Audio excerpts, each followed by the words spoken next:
Hello and welcome to our Teacher of the Year celebration, where we highlight and spend just a few minutes with those persons that have been selected as the Teacher of the Year for their specific school sites here in St. Lucie Public Schools. Let's just think, throughout the history of the world, great teachers have made a lasting impact on the lives and the hearts of their students.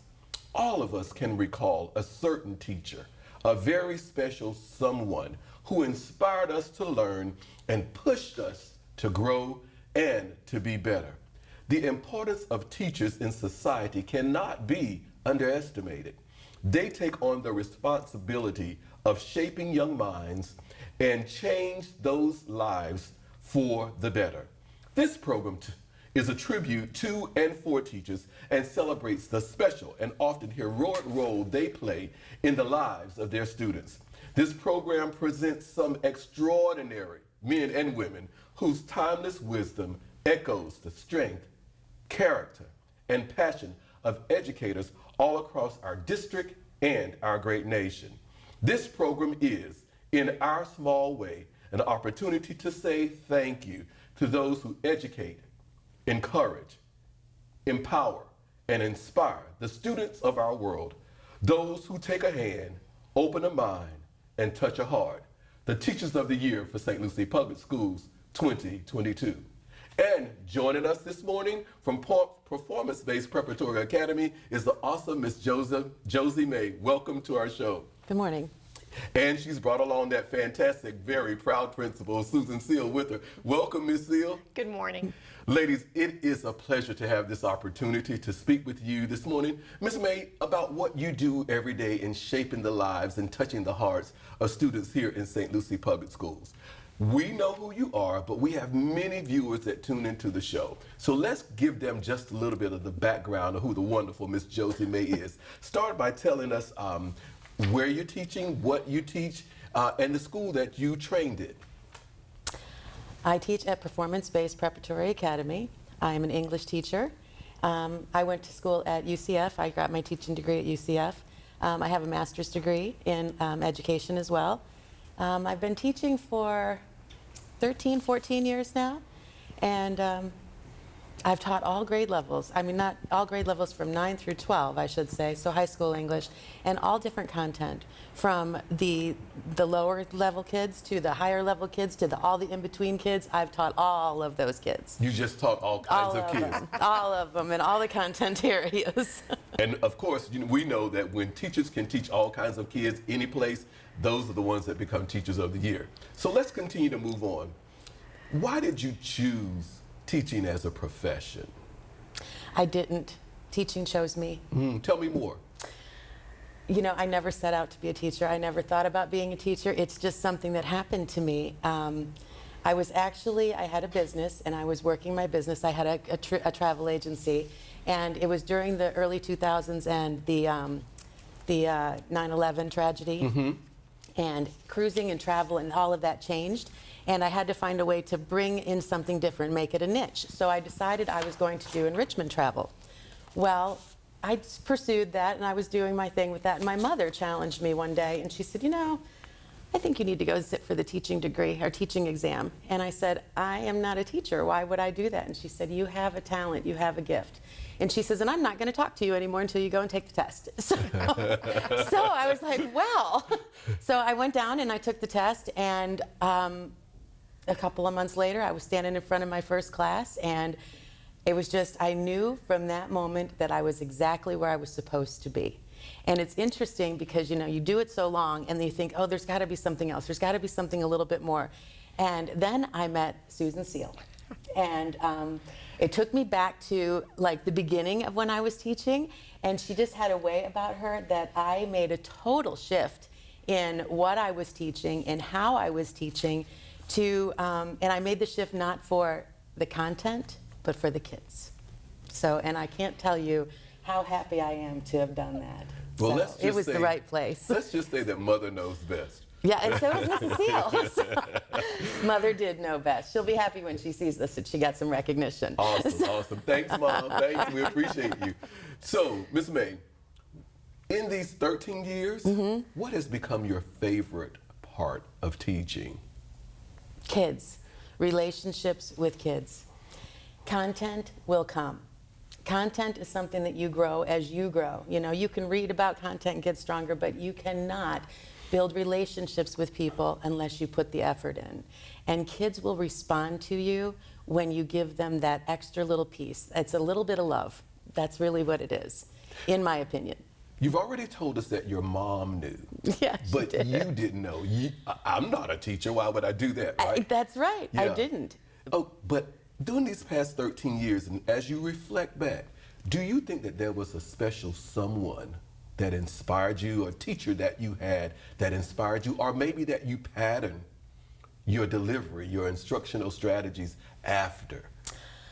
Actually, there's not anyone that I can say, well, there was a teacher that was negatively inspired me when I was a little girl, but that's not what inspired me to become a better teacher. Mm-hmm. When I first became a teacher, I had a mentor, and her name was Barbara Bretherick, and she was wonderful. Barb Bretherick. And she We was, know her well, do don't we? you know her? Of course we do. She was my mentor, and Yes. she was wonderful. And she, you know, she was tough, and she was hardcore, and she would tell me these things I had to do, and I'd be like, you really are going to talk to the kids that way? We're really going to do it that way?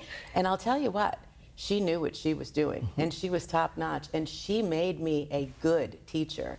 And she made me want to be a better teacher. I never ever say that I'm a great teacher, I'm a successful teacher. I always say I'm a teacher with potential, because I am constantly growing in what I do. Evolving, yes. So, I believe that statement too. I don't think that the teacher that I was 15 years ago, 2 weeks ago, that I am today. We always learn, we always grow, and we always try to do more. Speaking of learning and growing, let's jump right into some professional development kinds of activities. Do you think that there was a professional development, or maybe something that you learned in that PD, or some strategies that you learned that you have put into your teachings that's making you a better teacher? I can't cite one particular training, but I can say that when I transitioned from teaching regular English to, my principal had asked me to do some curriculum development for the English for college readiness. Mm-hmm. So that gave me an opportunity to look at content and bring it back to others to teach them how to teach that. I found that to be a very good class to teach for teachers that are emerging, because it reminds you of all of those things that you forgot when you were, coming up through college, etc. Then I moved on, as I grew as a teacher, I've started teaching the Cambridge-based classes. That gave me tremendous growth as a teacher, because especially with the writing classes like general paper, or with the Lang class, Lang AS, those classes teach you how to read differently. And it's very amazing when you watch the kids, and I mean they're in high school, so they're not little kids, so they know how to read. But when you watch those kids learn how to read at a completely different level, it's a huge growing opportunity for you as a teacher and the student. So I would say that those two courses, teaching the Cambridge classes and teaching that basic college readiness class, those classes made me stronger as a teacher. And that has allowed me to not only give that to my students, but to also share that with my colleagues and through professional development. Especially when they're almost two ends of the spectrum, too. Oh, yes. Total opposite swing of the pendulum. Very totally. much so, yeah. We better get Ms. Seal involved I'm sorry. in this conversation, okay? I don't want to keep going. Good morning, Dr. Perry. Thank you. Tell us a little bit about you. I know many people know the fantastic Susan Seal from her stellar career here in St. Lucie Public Schools, but introduce yourself for our viewers just a little. Good morning. I am at Performance-Based Preparatory Academy currently. This is my 28th year with St. Lucie Public Schools. I have been at White City Elementary, at St. Lucie West Middle, which became St. Lucie West K8, Treasure Coast, Fort Pierce Central High School, back to St. Lucie West, back to Treasure Coast, and now to Performance-Based. Well, we're so excited to have you and the wonderful Josie May with us as we celebrate the Teachers of the Year. You get to see Ms. May in action every day. When you walk into her class, tell us, what is it that you see, hear, or feel? As you know, all of our students are 100% at risk at our school. So when I can see a teacher inspire students to have hope for their education and their future, that's amazing. And that's what happens when I go into Mrs. May's classroom. You see students that are engaged. When she tells them something, they swear it's the gospel. There is not any coming back to check. It's if Mrs. May said, well, that's it. If Mrs. May said it, it's true. So the fact that she can take at-risk students and engage them in working on something that they may have seen, something that they thought they'd never attain. Passing tests, we had a 75% increase in our students who passed the FSA ELA this last fall. And that's totally due to the tutoring that she did with them and the work and prep ahead of that. Describe Miss May for me using 3 adjectives and tell me why those 3. This is always my favorite question. And it was very difficult on one hand to narrow it down to 3, but when I came to it, I came to the ones that I thought really embody why she is our teacher of the year. First is compassionate. She's very compassionate towards her students. There is never a time that she looks at them without thinking that they could be her own son or daughter and wanting the best for them. She's fair. If she tells one student one thing, she's going to tell the 100th student that very same thing. She's very fair and consistent in what she does. And finally, she is inspirational. Again, as I said, when she speaks to students and they come into my office and they're telling me what she's told them or what they've learned, that's truly inspirational. So that's why we're so happy and fortunate to have Mrs. May on our faculty. That's awesome. That is totally awesome. So, Ms. Seal, what makes Ms. May the perfect candidate for Teacher of the Year? She's truly a champion for all students. Many times we have teachers who are niche teachers. There are certain groups that they work very well with, but Mrs. May champions the ones that are challenging. She champions the students who are very bright and need to challenge themselves more, and she also challenges the students that, as I said, may have lost hope in themselves. And that's what makes her the perfect candidate for St. Lucie Public Schools Teacher of the Year. So, Ms. May, tell me this. What do you think is the greatest challenge facing, and let's just make it broad. I was going to say teachers or students, but let's say facing education today. So what do you think is the greatest challenge facing education today? There's a lot going on in the world. There's a lot that we're challenged There is. with. And I don't think that question was on my list. No, I'm just kidding. I'm just kidding. I shouldn't say that. This is taped live. No, seriously. Education. We are challenged every day. I think one of our biggest challenges coming up, honestly, is going to be finding teachers. Teachers that want to do this job and take pride in their work and find passion in what they're doing. I find that, you know, when I see new teachers, I just what I said to you a few minutes ago, I often tell them the content will come. Focus on the people. Remember that every single data point that we look at, and we do as leaders in education, it's a science, but we're dealing with people, with human beings. And I think that the hardest part is going to be finding new educators that are willing to be people, especially in a society where we're so isolated. How many times have you seen somebody texting somebody that's sitting 3 feet from them? So I feel like we're going to have to find that human touch. And I think education is going to need that to move forward successfully. I love that you said that it was a science, but you also explained how it was an art, because the art part comes in from touching the teacher, touching the individual, the relationship part. Yeah, I probably snuck that one in to you, but you're doing such a fantastic job. And we want our people to know why you are the celebrated Teacher of the Year. When will you know that you are a success? I don't know that I am ever going to know that I am a success, because I'm constantly growing. So when am I going to know, oh, here's the apex, here's the pinnacle, I found it. I don't know that I'm ever going to find that, because I constantly am finding something new. So I think that most of my success, I know I'm a success when my students contact me decades later and say to me, thank you, a decade after the fact. I mean, I had this young man contact me, and this is totally irrelevant. I taught them prom etiquette one day, because young men and women need to know how to act with decorum and behave properly. So I taught these kids B and D, if you're at a fine table. And I taught them bread and drink, and I told them, I said, don't sit like this in a fine restaurant, but just know that your bread is here and your drink is here, B and D.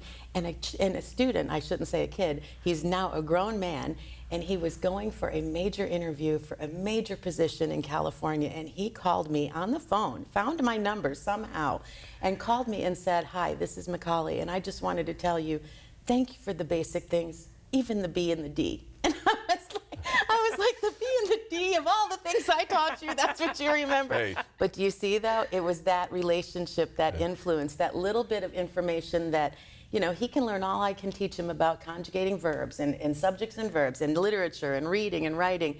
But to know how to apply all those little things, the little things that we don't give them. Very much. So, I always told my students, not only lessons in learning, but lessons in living. That's right. Yeah. Lessons in living. That's a good way to look at it. So, Ms. Seal, is there anything else that you want to tell us about the fantastic Josie May? I think that she's new to St. Lucie Public Schools, having been in Palm Beach County for quite some time. She came home. She did. Great. We definitely know that she came home, and we are so happy to have her with us this year. We, as I said, are seeing such great things out of our students. That is a direct influence to what she's been doing. I also will say that, yes, she is great at seeing areas that we can improve in and coming up and letting me know what they are and coming up with a plan so that we can achieve those. So as you know, a principal in a school is always looking for people that will find ways of improvement as well. They can't be the only one that is looking for ways to improve what's going on in the school. So that's what I would say makes her, again, the perfect candidate for Teacher of the Year, because she's inspirational not only for students, but she is very strategic and helpful in looking at the whole school and improving it. So, Ms. May, your final question today. Statement. You are the Teacher of the Year for Performance-Based Preparatory Academy. Could possibly be the Teacher of the Year for St. Lucie Public Schools. Who knows? The Teacher of the Year for the state of Florida. You would then be the ambassador. What would your message be?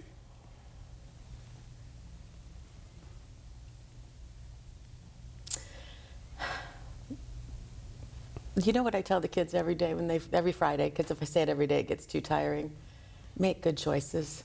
Success comes down to the choices that you make. So as a leader in education, and I'm dealing with young people need to be reminded that the choices that they make now may carry through with them, so make a good choice. Make your best choice. Be your best self. Elizabeth Andrews told us that good teaching comes not from behind the desk, but from behind the heart. And it's evident for the B and the D that you're really teaching from the heart. Thank you, Ms. May. Congratulations on your selection as the Teacher of the Year for Performance-Based Preparatory Academy. Ms. Seal, thank you for joining us, and we celebrate you and all great teachers. Thank you very much. People think I'm trash, but they're wrong. Today I'm just an aluminum can, but one day I could be a stadium.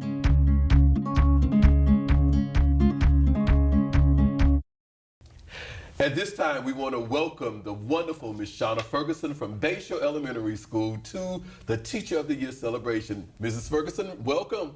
Thank you. She's brought along with her the awesome Mrs. Silas, the fantastic, very proud, marvelous, accolade after accolade principal with us. Ms. Silas, welcome. Thank you. I'm so happy to be here. And we're happy to have both of you here as we celebrate the fantastic work that teachers are doing here in St. Lucie Public Schools for our students. But we know that our students also help shape our world, our nation. So thank you for your work in what you're doing. Now, I know Mrs. Silas knows you, and there are many people watching, but we have many viewers that don't know who the wonderful Ms. Shawna Ferguson is. So can you please introduce yourself, a little bit about your background, where you went to school, what your major was, how long you've been teaching, that kind of information for our audience. I sure will. Well, Shawna Ferguson, I am actually from Illinois. I'm from Peoria, Illinois, which is, most people just know Chicago. It's a couple hours, I call it a mini Chicago because it kind of is. That is where I was raised, grew up, until about 7 years ago when I decided I worked there as a teacher for 12 years and decided for change. wanted to come to the warmer climate, and came here. I actually have three. I have an associate's degree. Illinois Central College was close to where I lived, and my bachelor's, I received a bachelor's of education at Illinois State University, and then I received a STEM master's at Bradley University. So came to Florida and been here. I've been at Bayshore ever since I've been here. So. And what grade do you teach? I teach 4th grade. 4th grade. Oh, wonderful 4th grade. I don't know if you saw me smile when you said Illinois. My master's degree is from the University of Illinois Champaign. Oh, wow. Right in the Lini, so yeah. Most people, every time first of all, they would say Illinois. and the other thing, they're like, oh, you're from Chicago? So I always just describe it like, oh, it's. Yeah, I understand. Yeah. I loved my time there. Okay, awesome. So you've been here for 7 years, and all that time at Bayshore. Yes. Think about your training and your past. Why did you choose teaching as a profession? Well, that's an interesting question because I originally did not. I started my education, I wanted to be a counselor. And so I started in the psychology field, and I was a single mom. And so my son went to daycare while I went to school, and I taught at the daycare to get a discount on daycare. And it was through the course of working there, I feel like I had a God-like aha moment where I was teaching the 4-year-olds in circle time a little lesson, and I felt like God spoke to me and was just like, this is what's natural for you, this is what you need to do. I had 2 sisters that were in the teaching field, so I really didn't want to be like them. But when God spoke to me and so strongly and said, okay, this is, you need to, so I went to school, changed my major, and it's been teaching ever since. It's been heaven ever since. Yes. Yes. So, did you say 12 years now? No, 12 years. I've been a teacher 20 years. 20 This years. is my 20th year. Wow. So, what's your favorite part of teaching? The kids, the relationships with the kids. Yeah, relationships are key to the work that we Absolutely. do here. Right. So, when you think back, even though you started in psychology to be a counselor, kind of, sort of teaching, still part of education, we'll let you have that one. But reflecting back on your 20 years, do you think that there is a teacher that really inspired you and you just didn't pay attention to it? Or maybe someone that you patterned your delivery, your style after, that was one of your teachers? Well, most people do. Most people can say automatically they have a teacher. And I don't want to disappoint any teachers because I did in high school have a choir teacher that there's certain things that we would have real conversations. And so I could probably put her, if anyone, maybe up there as, I definitely remember valuable things that I got from her. But I never really had, going through my education and even, in school, when you go to be a teacher, they always ask you that question. And I don't really have any teacher that just really impacted me strongly. I did well in school, but I was always very quiet. And so I wonder if maybe in some ways I kind of got passed over with the, really building those relationships. Well, I'm glad that you mentioned the choir teacher because I'm a music teacher. So, yes. And we know that the elective classes, those kinds of things are the reason kids come to school. So that's totally awesome. But I think we better weave Miss Silas into this conversation, okay? Absolutely. Miss Silas, would you please introduce yourself to our viewers as well? I'm Siobhan Silas. I graduated from FAU. A little bit about me. I've been at Bayshore for, this is my 5th year, 5.5 years. Okay. And the principal there for? 1 year. Yeah. 1 year. Happy anniversary. Yes. Thank you. Yes. Thank you. I remember. I do remember. So you get to watch the magic happen in Miss Ferguson's room every day. I do. When you walk in, what is it that you see, hear, or feel? Well, Miss Ferguson is one of those teachers that truly builds positive relationships. with her students. From even before they get into her room, she is building those relationships. If she's walking to the front office while they're sitting reading their book, she's making sure that they're doing what they're supposed to be doing. Hey, how you doing? You know, if she walks out of her classroom, you can see some of the kids get up, give her a hug, and all that. So she really puts an effort into building those relationships every single day. So describe her for us using 3 adjectives and tell us why those 3. Okay, well, that's an easy question.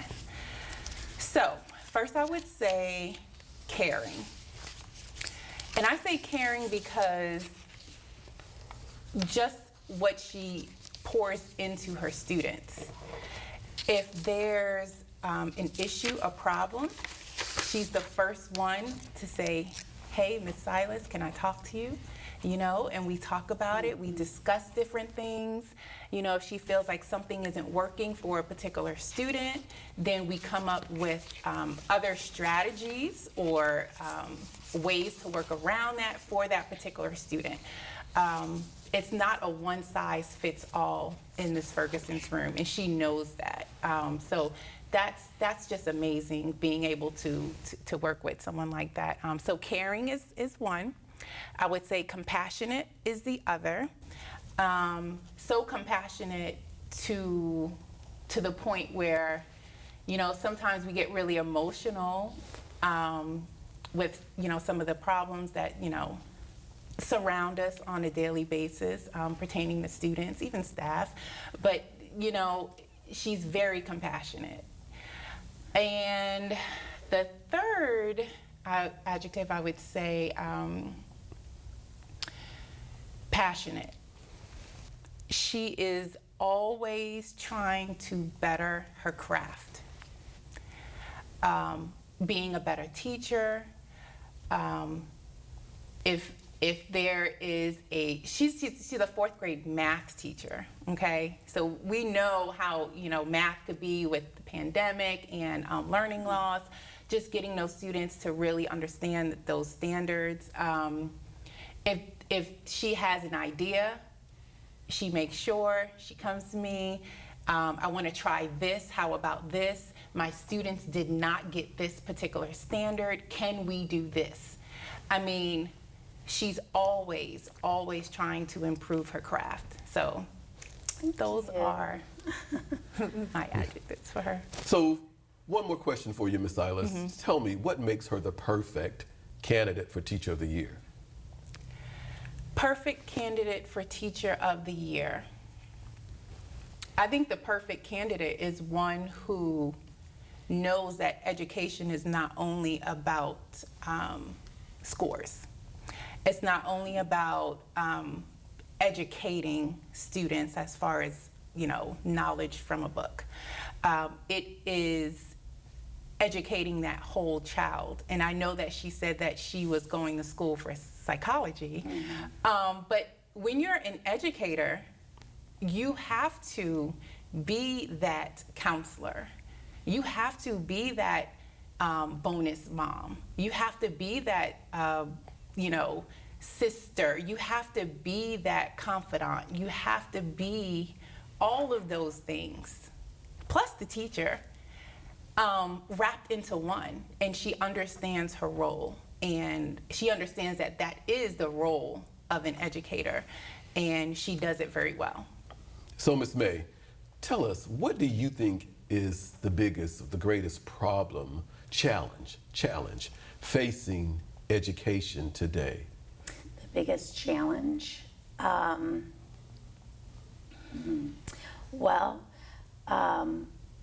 There's several challenges. I think, honestly, one of the challenges is, I probably shouldn't say this, but there's so much testing that teachers get focused with teaching a standard and sometimes forget about the relationship aspect.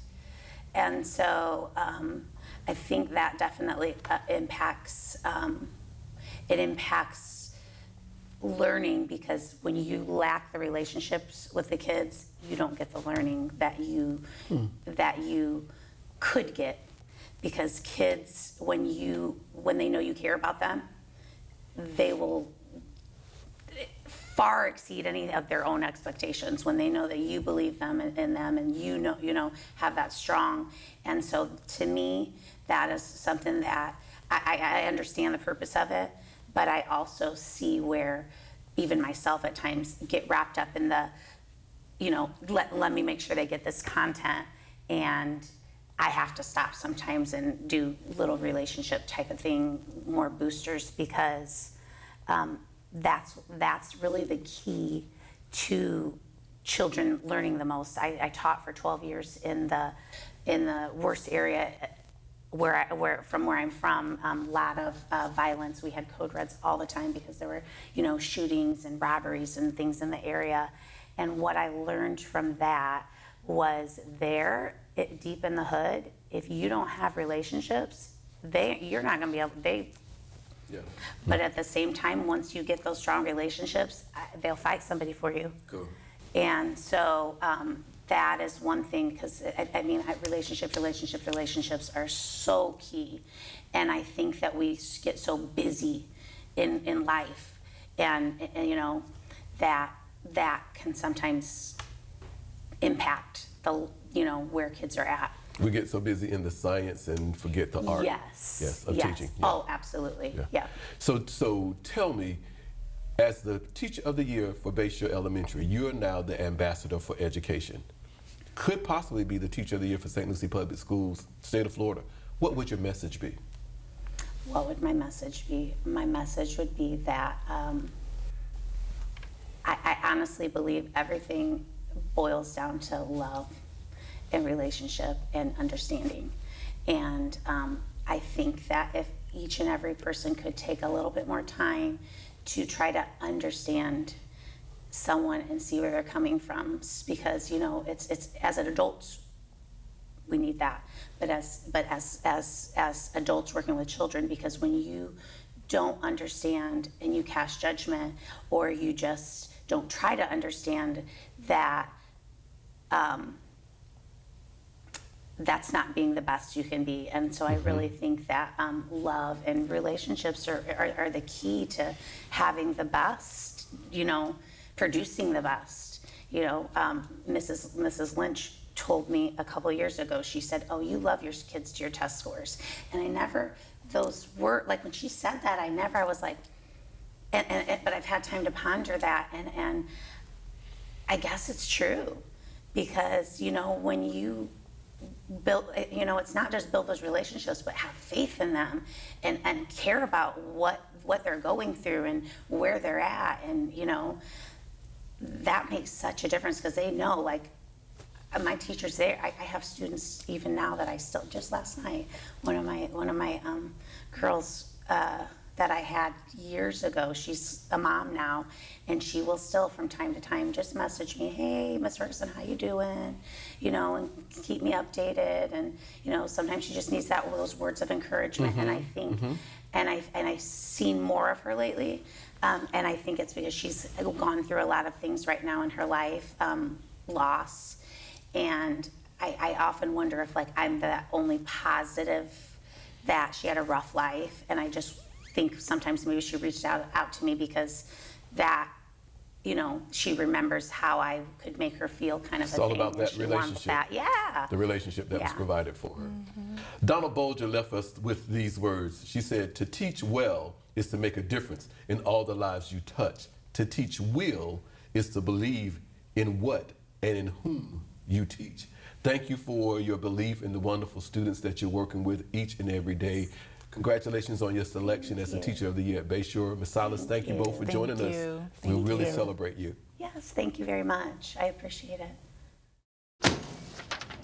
Hey, Hard, what's this? That's my resignation letter. You're resigning. Why? Because you're constantly ignoring me? You're half as active as you used to be, and you get stuff like this. You've been putting me under a lot of pressure lately. That's why I'm ready to quit. I forgot. I'll do better. Please, don't quit on me. Okay, but remember, it's not what you say, it's what you do. Listen to your heart. Don't let it quit on you. Let's go for a walk. Uncontrolled high blood pressure could lead to a stroke, heart attack, or death. Get yours to a healthy range before it's too late. Joining us at this time is the wonderful Miss Heather Shidecker from Floresta Elementary School, the fantastic Teacher of the Year. Welcome to our show. Thank you. She's brought along with her our dynamic friend, the wonderful Principal Marcy Lucky. Ms. Lucky, thank you for coming too. No problem. Good morning. It is a pleasure to have an opportunity to do this show every year. As a former Teacher of the Year, we get to celebrate those that have been selected as a Teacher of the Year. But most of all, it's because we get to celebrate teaching. We know that you just represent many fantastic teachers at your school and here in the teaching field in St. Lucie Public Schools. I'm getting to know you. Your principal knows you, your school colleagues know you, but we have many viewers that tune in to our show every day. So let's introduce you to our viewers. Tell us a little bit about your background, where you went to school, what you studied, how long you've been teaching, that sort of thing. All right. My name's Heather Shidecker. I am a St. Lucie County alumni. I went to elementary school in St. Lucie County and high school, Centennial. Go Eagles. I have been with the district for about 15 years now. I started as a paraprofessional at Lawnwood Elementary, and I went to IRSC. And I studied exceptional student education. So my degree is in that. I studied that because I wanted to learn how students learn and learn different reading strategies and math strategies to help my students. And it's been very beneficial to me. Well, we're so excited to have a graduate of St. Lucie Public Schools come back home and work. Go Eagles, Centennial High School. I heard you. We'll celebrate it because, like I said, we're just ecstatic every time one of our students comes back to pour into the lives of other students here in St. Lucie County. Ms. Lucky, introduce yourself to our viewers as well. I am Marcy Lucky.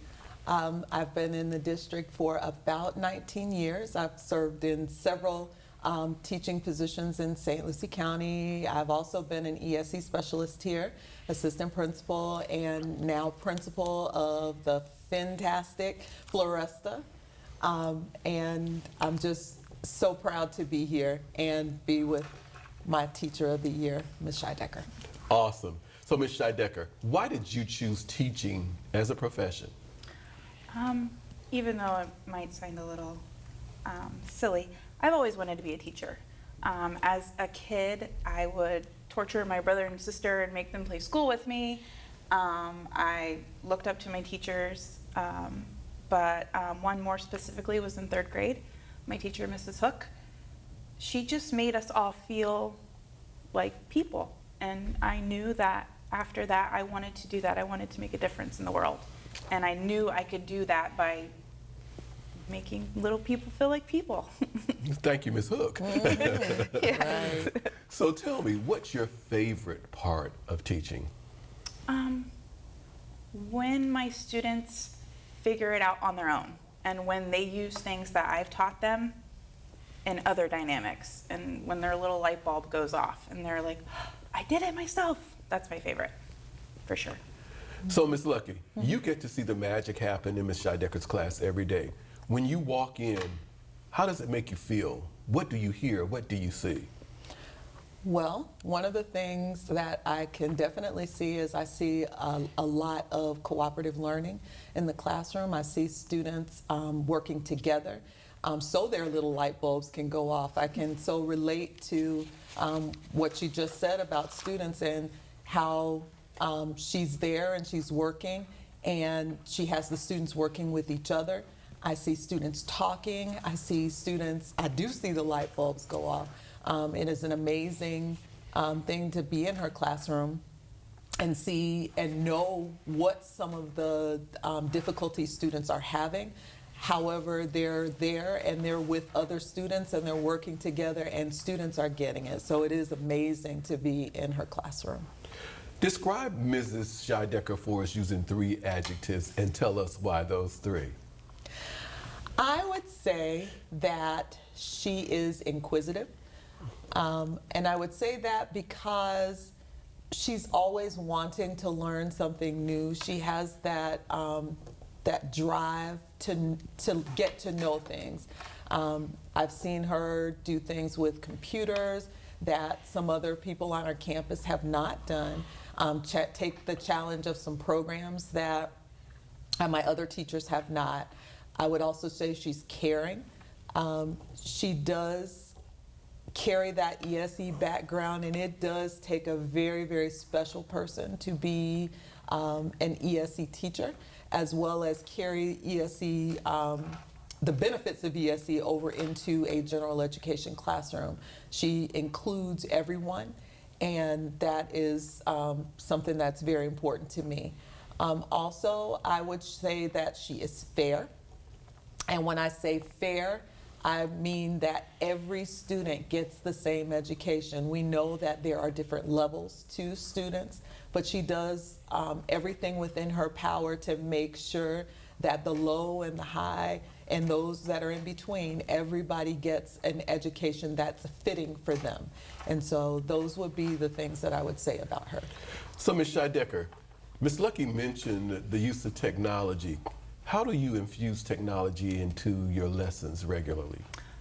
Any way I can, really, because today that's what our students are Very much engaged by. So I use music, I use videos. I really love Nearpod. This year with kindergarten, we're slowly learning, but in my previous years, Nearpod's really, really fun. We did virtual last year, and that was the way to hold them accountable, to keep them engaged. I'm constantly trying to learn more technology so I can keep going, because I feel like that's the way that education is going towards, so using all the technology that I can. I don't know if you saw me smile, but when you said music, my light bulb went off. I always have music on.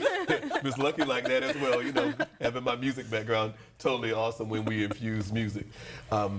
So tell me, Miss Lucky, what makes Ms. Shidecker the perfect candidate for Teacher of the Year? Ms. Shidecker would be the perfect candidate because, number one, we know that in St. Lucie County we have so many different kinds of students with, you know, problems of today, and she is the one that would be the ambassador for inclusive and for everybody mattering within the school system. She's the perfect candidate because she's not stagnant in her practice. She is always wanting to know more and wanting to grow. And I think that the ideal Teacher of the Year needs to be someone that is open to knowing more and getting better all the time. And that's what I see in Ms. Shidecker. Ms. Shidecker, tell me this. When did you first fall in love with teaching? Well, actually, it was before I was actually a certified teacher. I was a paraprofessional at Lawnwood Elementary, and we had a young man that was struggling. And he was in my group for a couple of years, and he left us. He went to high school, and he came back, and he came to find me. And I was not even his actual, his classroom teacher or his teacher at all. And he told me that I had an impact on him, and that now he's doing great. He's playing football, and he's in college now. But he said that you taught me not to give up on myself, and I kept going. And that was the key moment, I think, that this is what I'm meant for. So with that being said, what do you see how do you see you having an impact on students being prepared for high school, for college, for future, even in their careers? I use a lot of real world scenarios when I'm teaching, try to relate that to their life, to their family, whether it could be at home or what they're interested in the future. Like, oh, you're into video games? You could go to school and be an engineer or anything like that. I really like to pull in what they already know to help them feel like they can do this. So when will you know that you have been a success? That's a very hard question, but I know that I can be successful because when I open my door every day, I give everything I've got. She's already a success. I hear you, Ms. Lucky. And I do understand that. So, Ms. Lucky, is there anything else that you want to share with us about the wonderful Heather Shidecker? Oh my goodness. We could go on and on. But I just want everybody to know what an amazing, amazing teacher she is. And she is definitely a gem. And I think that she is definitely a diamond that's being refined daily. And I am so very proud to have her at Floresta. Nobody put your eyes on her because she belongs She's to mine. me. Understand. But she's just wonderful for students, and I'm so proud of her. So, Ms. Shidecker, as the Teacher of the Year for Floresta, the fantastic, I heard you say. Fantastic. I got it. Floresta Elementary. You are the ambassador for education. Visitors come all the time. You could possibly be the Teacher of the Year for St. Lucie Public Schools. We call on you to have a message to speak to many different types of people. What would your message be? To have understanding and compassion in your thinking, to understand that not everyone looks at things like you or has the same opportunities as you. So, let's see. Just understand. Try to be understanding and compassionate of people that aren't like you. Let me leave you with the words of Colonel Josie when he said, "The influence of teachers extends beyond the classroom well into the future." It's evident that you're doing that, especially when that student came looking for you, when you really weren't even his teacher at that time, and the major impact that you had upon him and what he was able to accomplish. Thank you. Congratulations on your selection as the Teacher of the Year. Ms. Lucky, thank you for joining us, and we're so excited to be able to celebrate you. Thank you so much.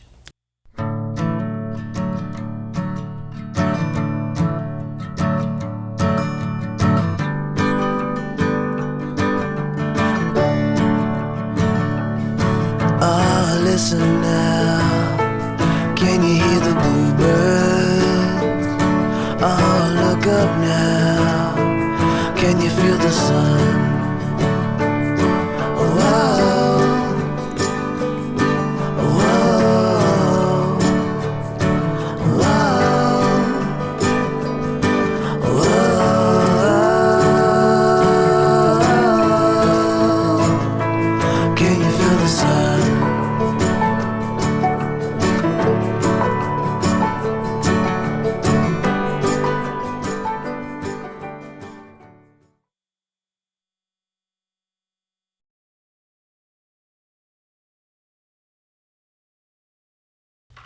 It's our pleasure to welcome at this time to our Teacher of the Year celebration, Ms. Charles Jacob, who is the fantastic Teacher of the Year at Lawnwood Elementary. Ms. Jacob, welcome to the show. Thank you, welcome. She has with her today the marvelous Ms. Felicia Nixon, who's the fantastic principal at Lawnwood. Ms. Nixon, welcome. Good morning, thank you for having us. It is a pleasure to have an opportunity to speak with both of you as we celebrate teaching and teachers here in St. Lucie County. Ms. Jacob, many of our viewers would not know who you are, so let's give them a little bit about your background.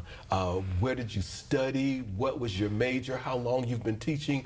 That kind of information. Okay, well, my education part was a little unorthodox. I went a little around the way just to be able to find myself finishing a master's degree in business administration and a desire to go into a college. But then I started with the Port St. Lucie County School 6 years ago as a substitute teacher, and then found that that was the preferred career path that I really enjoy. I went on to teaching 3rd grade, and then now I'm teaching 5th grade, and I do the math and science part of my department. Awesome, awesome. Ms. Nixon, a little bit about you, please. Well, I've been in our district since 1997, and here in our great district, I have served as a teacher and assistant principal, and today I presently serve as the principal of Lawnwood Elementary, and I get to work with wonderful teachers, staff, and students at our great school, and I'm very happy to be here with you to celebrate the efforts and the work of Ms. Jacob. So, Ms. Jacob, you started off by saying a little unorthodox. Even though that occurred, when you look back, do you think that there was someone that inspired you to be a teacher? Absolutely. I can go as far back as my high school level. Like, I'm originally from Haiti, so it was a high school level course. And Madame Ville, which is the name of the teacher, she actually had such an alluring approach on how she was teaching literature. And looking at the students that I have now, and we think of different way of teaching different things and how to address the students at their level. She was doing that into helping us understand the concept and prepare us for major tests. So that's where I started looking at, oh my goodness, this is such a lovely way of making a difference and reaching every student. She was completely different, very strict, very organized, very demanding, but had such an approach really to help every student where they were. So she understood that at that point, every student learned differently. So that's where my inspiration started. And then from there on, I wanted to go at the college level, and that's what I wanted to do. But then now I found my niche, and I love it, and I understand how she approached everything and what she did, and I try to apply that in this class. So what do you think is your favorite part of teaching? Oh, I love that question. I'm glad you asked that question. Because I thought of it, and there's nothing better than being in a small group and getting into the standard and seeing a student that is struggle and scaffold it all the way to the point where they grasp the knowledge that they remember, and then to be able to bring it all the way back to the standard they need to be on. That to me is my favorite part, just to be able to scaffold it and ask this question, and then the student has that little light bulb in the moment and the opportunity to bring them to the standard level they need to be in. So is there something new and exciting that's going on in your room at this time? There's always something new. That would be the way I would have to say. If you come to my classroom, I am the teacher that believe at the end of each day, I go back and reflect, and I'll try something new, especially if there was a standard they struggled with. Then I go back and I'll try to do different things and different approach. From last year, I've seen how technology has, because the students had a computer, each one of them had, I saw how technology could help support some of the concepts that I was teaching. And that to me is definitely what we look for. We look, okay, how can we, after the whole group lesson, help the student individually support their knowledge and increase what we've just taught, and definitely see how we can keep them engaged, because we are in a world where 30 seconds is all they have, and then we have to try something new or definitely bring another speed or another path into helping them remain focused and definitely learn the concept.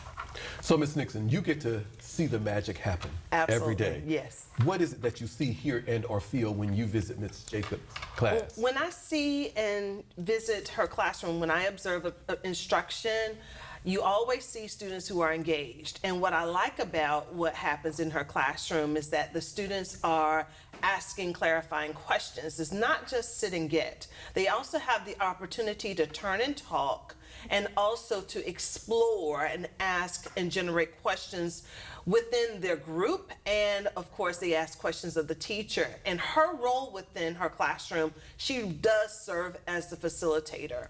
She checks for understanding. She listens to the discussions of the different groups. She provides her feedback.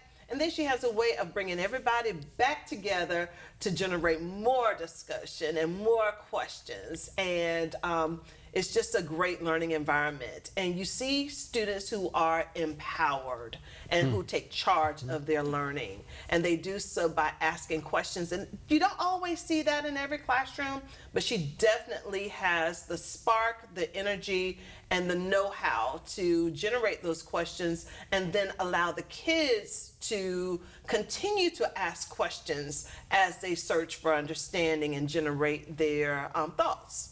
So describe her for me using 3 adjectives and tell me why. Okay, 3 adjectives. I think I would go with effective, because she knows how to utilize the data, the unit assessment data, the bell ringer data, all of the data pieces. She knows how to utilize that to then drive her small group instruction and to provide her reteach. So definitely effective. I would go with excellent, because she excels. She's an excellent teacher because she seeks to be knowledgeable, and she is knowledgeable. She works continuously with her team and district leaders to make sure that her instruction is provided to the full intent of the identified standard. So I definitely would go with effective, excellent, and my last E, I gotta throw in another E, would be efficient. She knows how to utilize her time to maximize instruction. She knows how to transition the kids from one activity to the next. So you hear those crisp transitions because the kids know exactly what to do and they know what is asked of them because she makes it clear. So she's definitely an efficient teacher. And she is responsible for math and science. And according to her results, her students make high learning gains. So she generates the data that I'm speaking of. She generates results. Her kids do perform according to the data. So those are the three: efficient, effective, and definitely excellent. So, Ms. Jacob, when did you first fall in love with teaching? I've always loved teaching, but it's not until recently that I can say, a couple of years ago, that I could say I fell in love with the why we do it. I was baffled and taken a little back when this year they talked about the why. It's like everybody should think of the why we do what we do. That's the only way we should do it. So then when I realized that when I started with the district and I looked at the demographic after coming from different career choice, I looked at the reason why I was doing it and how it actually impacted the students as they move forward, as they are elevating, as they are going to progress in their education path. So then the little part that I played is the reason why I actually fell in love with the why. It's like, okay, this is why I'm doing it, and this is how I'm going to do it because I'm passionate about it. When will you know, or how do you measure your success? Excellent question. It would be easy to say that when I retire, I can look back and look at all the generation, but I look at my success yearly. I set a specific goal by January to see exactly who can I reach how, always aiming for 100% learning gain, but knowing where there could be a little bit of a fluctuation in the data. So then that's how I measure my success. By the end of the year, I look back at everything that I did, every student that I purposely reached, which is every student in my classroom, how I engage with them and to see if what I did was actually effective to get them to where they needed to go. So, Ms. Nixon, yes, what makes Ms. Jacob the perfect candidate for this honor? Well, I'll tell you what, she has been recognized by the state of Florida as a high impact teacher. And in our district, to my knowledge, for this school year, there are only 3, and 2 of those happen to be at Lawnwood. And she definitely is a high impact teacher. High impact teachers are those teachers who work in what is identified by the state as a struggling school due to the Title I percentage. We have a high Title I percentage, but we definitely have the resources and we definitely have the people who believe in children at our school. So when I think about all the candidates, don't know them, but I know this one, I know that she would be a great candidate for our district because she embodies our mission and vision. She believes that every student can learn and that they are capable of learning even more. She demonstrates that through her actions. Her belief is that she's always reflecting on what she can do to empower and support students. And we know that our goal is for every student to make a learning gain. She goes beyond that. Her kids make gains, and then we have kids who leave her classroom and go into 6th grade performing proficient. And so it's great to see kids who may be labeled as a level 1, but then end the year as a level 4, level 5. So she's able to take kids from wherever they are and be assured that they will make a learning gain under her leadership. So the data proves that she is an effective teacher. Her classroom atmosphere proves that she is an effective teacher. And her contribution to the overall success of our school, those 3 things demonstrate to me that she is a great candidate to represent our district as the Teacher of the Year. So, Teacher of the Year, Jacob, you are the ambassador for education. What would your message be?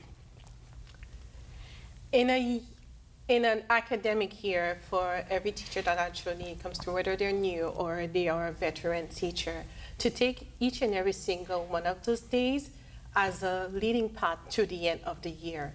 And I say that with the intent of imparting just some things that I've learned, that every day, if you succeed, it's a yay. But then also if you don't, then it's an opportunity to get a yay.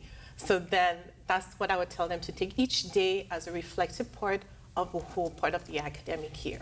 Oh, another opportunity. Another opportunity, yes. Even though the author is unknown, let me leave you with these words. Okay. A teacher takes a hand, opens a mind, and touches a heart. And it's evident from my conversation with you that that's exactly what you're doing each and every day with your students. Congratulations on your selection as a Teacher of the Year for Lawnwood Elementary School. Ms. Nixon, thank you for joining us Absolutely. and for celebrating with us and sharing this dynamic teacher with us. And we celebrate you and your success. Thank you, Dr. Perry. Everybody has a dream.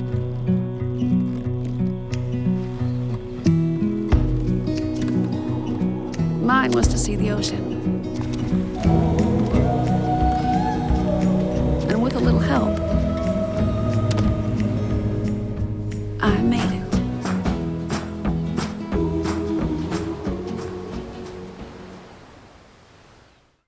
Hello, and at this time, we're pleased to welcome to our Teacher of the Year celebration show, Lina Caissy, who's the dynamic Teacher of the Year for Southport Middle School. Ms. Caissy, welcome to our show. Thank you very much for having me. It is a pleasure to be able to sit and speak with you today, because this show is a celebration of teaching and of teachers, and we know that you represent many fantastic teachers at Southport Middle School, but many teachers here in St. Lucie Public Schools, and it gives our viewers an opportunity to get an inside look at some of the professionals that represent teaching here in our wonderful district. So because of that, I'm going to ask that you briefly give us an introduction about who the fantastic Lina Caissy is, where you studied, your major, how many years you've been teaching, what you're currently teaching, that kind of information. Okay. Hi. So my name is Lina Caissy, and I just want to say, first of all, that I'm very honored to be here. Education is an ongoing and rewarding process, and I was always told by my parents that education is everything. So I have been teaching for 16 years, anywhere from middle school to high school. I started my teaching career in New York State. I taught 7th grade science to anywhere to AP biology and conservation, which was given as a credit for students who needed the last resort credit. I also taught regular education and special education. I then moved to Florida for sunshine, and I taught in a Spanish academy for a year, teaching 7th and 8th grade science according to the Florida standards. I then took some time off, and right before I joined the beautiful family at Southport, I worked at a private school, St. Andrews, where I taught also middle and high school, anywhere from, I'm born in Bulgaria, so this foreigner taught U.S. history, so that was amazing. And then I joined Southport family, and I absolutely want to say that I am so blessed and honored to be part of such a wonderful staff, that everybody there is so amazing. And I feel at home with them. So I currently am in 3rd year at Southport, and I teach 8th grade science, which entails a little bit of space science, a little bit of physical science, chemistry a lot, and a little bit of life science as well. So have you always known that you wanted to be a teacher? No, actually, as a little girl, as long as I can remember, I've wanted to be a doctor. I was going to my pre-med, and my physics teacher, the first test that we took, he threw the test at me and on the desk and said, in all my teaching career, I have never given 100. So he then asked me to, I was very embarrassed because of the students, other students, but he then asked me to tutor the class I was taking and also to become his lab assistant. And so that moment that, you know, I mean, I've been inspired by teachers all my life. I can remember my 6th grade German teacher. I remember my 6th grade physics teacher. You know, all of them. I had the uttermost respect for all my teachers, just our culture back home as well. So anyways, so when I was tutoring the students for the class, and I'm explaining to them, and I love physics and it comes easy to me, and I was able to take them back, and I finally saw that starry-eyed look and the sparkle in the eyes where they got the aha moment and of the understanding. I love that.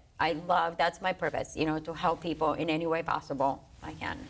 So what drives you, what fuels you today to be the fantastic teacher that you are? So as I said, I love helping, whether it's for students to learn the material, for them to learn their strengths, to discover themselves. This is why I choose middle school, because I think they're still moldable at this point. I can direct them in you know, the positive direction. I'm very enthusiastic. I use humor through my classroom activities, and I absolutely love the connection I form and relationships I form with my students inside the classroom and outside. So when you think about the work that you're doing each and every day, it trickles down over the years. When will you know, or how will you know that you are a success? Well, I know what the data says, right? If we have 80% success understanding, then there's more success. But to me, like this year, I had a student, former student, come to me during a volleyball game that I was attending, and she thanked me for the knowledge and the love I enforced in her for science, because I always teach them that science is a way of life, and my most important thing is to teach them to relate and connect science to everyday life. So she was thanking me for helping her love science, and therefore making her year at the high school much easier, and that she has an A. And to me, that's a success story. I'm going to push you a little bit, Ms. Caissy, okay? Okay. Making you talk about yourself some. Why? We know how the selections are done at each school. Why do you think you're here representing Southport? Well, I think that it's basically, you know, I don't want to, I hate tooting my own horn. But that's why I'm pushing you. I know. I really love teaching. You know, I can have the worst day, and just one little moment will make it all better. I love forming the relationship that, you know, in teaching, like this year, this past year, this SEL, they call me the SEL queen, right? I always have a positive and safe environment for my students. I even have a mask that says, think like a proton, think positive, right? I absolutely love seeing the students excel and show me who they are and what they're about. So I really enjoy, whether it's a science activity, whether it's an SEL activity, I go out, I believe I go above and beyond for my students. I give them homework passes for their birthdays. Last year I made sure that all of the kids at home get it. I do a student of the week for all my classes. I have a board for them where they can learn, you know, if they learn something and they have that aha moment, please write it on the day I learned in science, the best thing I learned today. I do fun activities for them. I teach them respect. I teach them how to be positive and trusting one another. I create a family with each class, and each class is different. I start with their colors. I have red through pink, but throughout the year, they form their own names. And they choose, for example, I had the green Hulks because I thought this was my strongest class, right? They're most academic, and yet they chose to be Shreks instead of Hulks. So, and they're my singing class, my 8th period. They call themselves the Pink Poops because one student wants to be a proctologist, don't ask, but that's what they like. And they have such the biggest class, the most talkative class, the most challenging class, the neediest class, and at the end of the period. But I believe that first day is when I created that connection with them. And I said, I know you're tired. I am tired too. I use sports reference a lot because I know that a lot of them play sports. And I said, fourth quarter. This is where it matters the most. Gotcha. You know, and so we just connected on that, you know. So when they come in, they love it. They love coming into their 8th period, and I have almost never had anybody love the last period, you know? of the day. Yes. Of the day. So let's close with this question. As the Teacher of the Year for Southport Middle School, you are the ambassador for education for that site. You could possibly be the Teacher of the Year for St. Lucie Public Schools or the state of Florida. You would be asked to have a message to speak to anyone, lawmakers, decision makers, parents, anyone. What would your message be? I would say to the parents to be involved in their child's education. Sit with them when they come home from school and look at what they've done. Teach them how to be interested in what they're doing.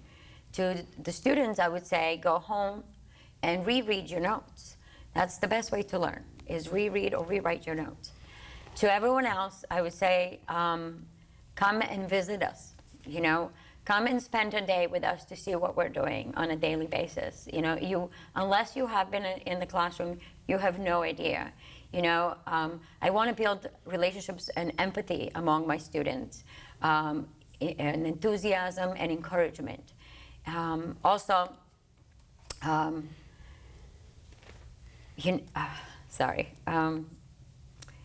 It is so important to understand that change is the only constant, right? And so we teachers need to be adaptable and teachable, not just the students. I have to show them that I'm human and that everything that happens, you know, we're learning as we go along.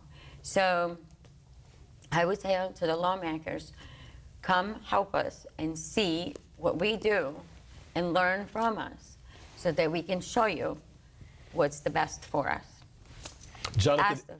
Jonathan Edwards says this: teachers and learners are correlates.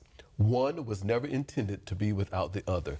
It's evident that with the connection, the link that you have with all of your students, even at the end of the day, that you understand how those two are linked together. Congratulations on your selection as the Teacher of the Year for Southport Middle School. Best wishes, and we're so elated to be able to celebrate you. Thank you so much. I appreciate your time.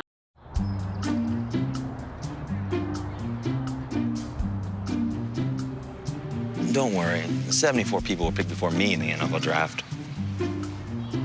To fight childhood obesity, United Way and the NFL are helping kids play at least 60 minutes a day. Okay, time for the team obstacle course. Yay! What this place needs is more healthy kids. To get involved or donate, go to unitedway.org/play60. Now I get it. It's our pleasure to welcome to the Teacher of the Year celebration show at this time, Mr. George Wright, who's the fantastic Teacher of the Year over at Cassens. Welcome. Thank you. He's brought along with him our wonderful friend, the dynamic principal at Cassens, Ms. Harden. Welcome to the show. Thank you, sir. It is a pleasure to have an opportunity to speak with both of you and to celebrate this selection as Teacher of the Year. Mr. Wright, I know you. There are many people watching that will know you, but there's some that don't. So would you please just give us a little bit about your background, where you went to school, your major, how long you've been teaching, and what you're doing over at Cassens? Okay. Well, good morning, everyone. My name is George Wright, born and raised in Miami, Florida. My academic career, started at the University of South Florida, where I majored in criminal justice.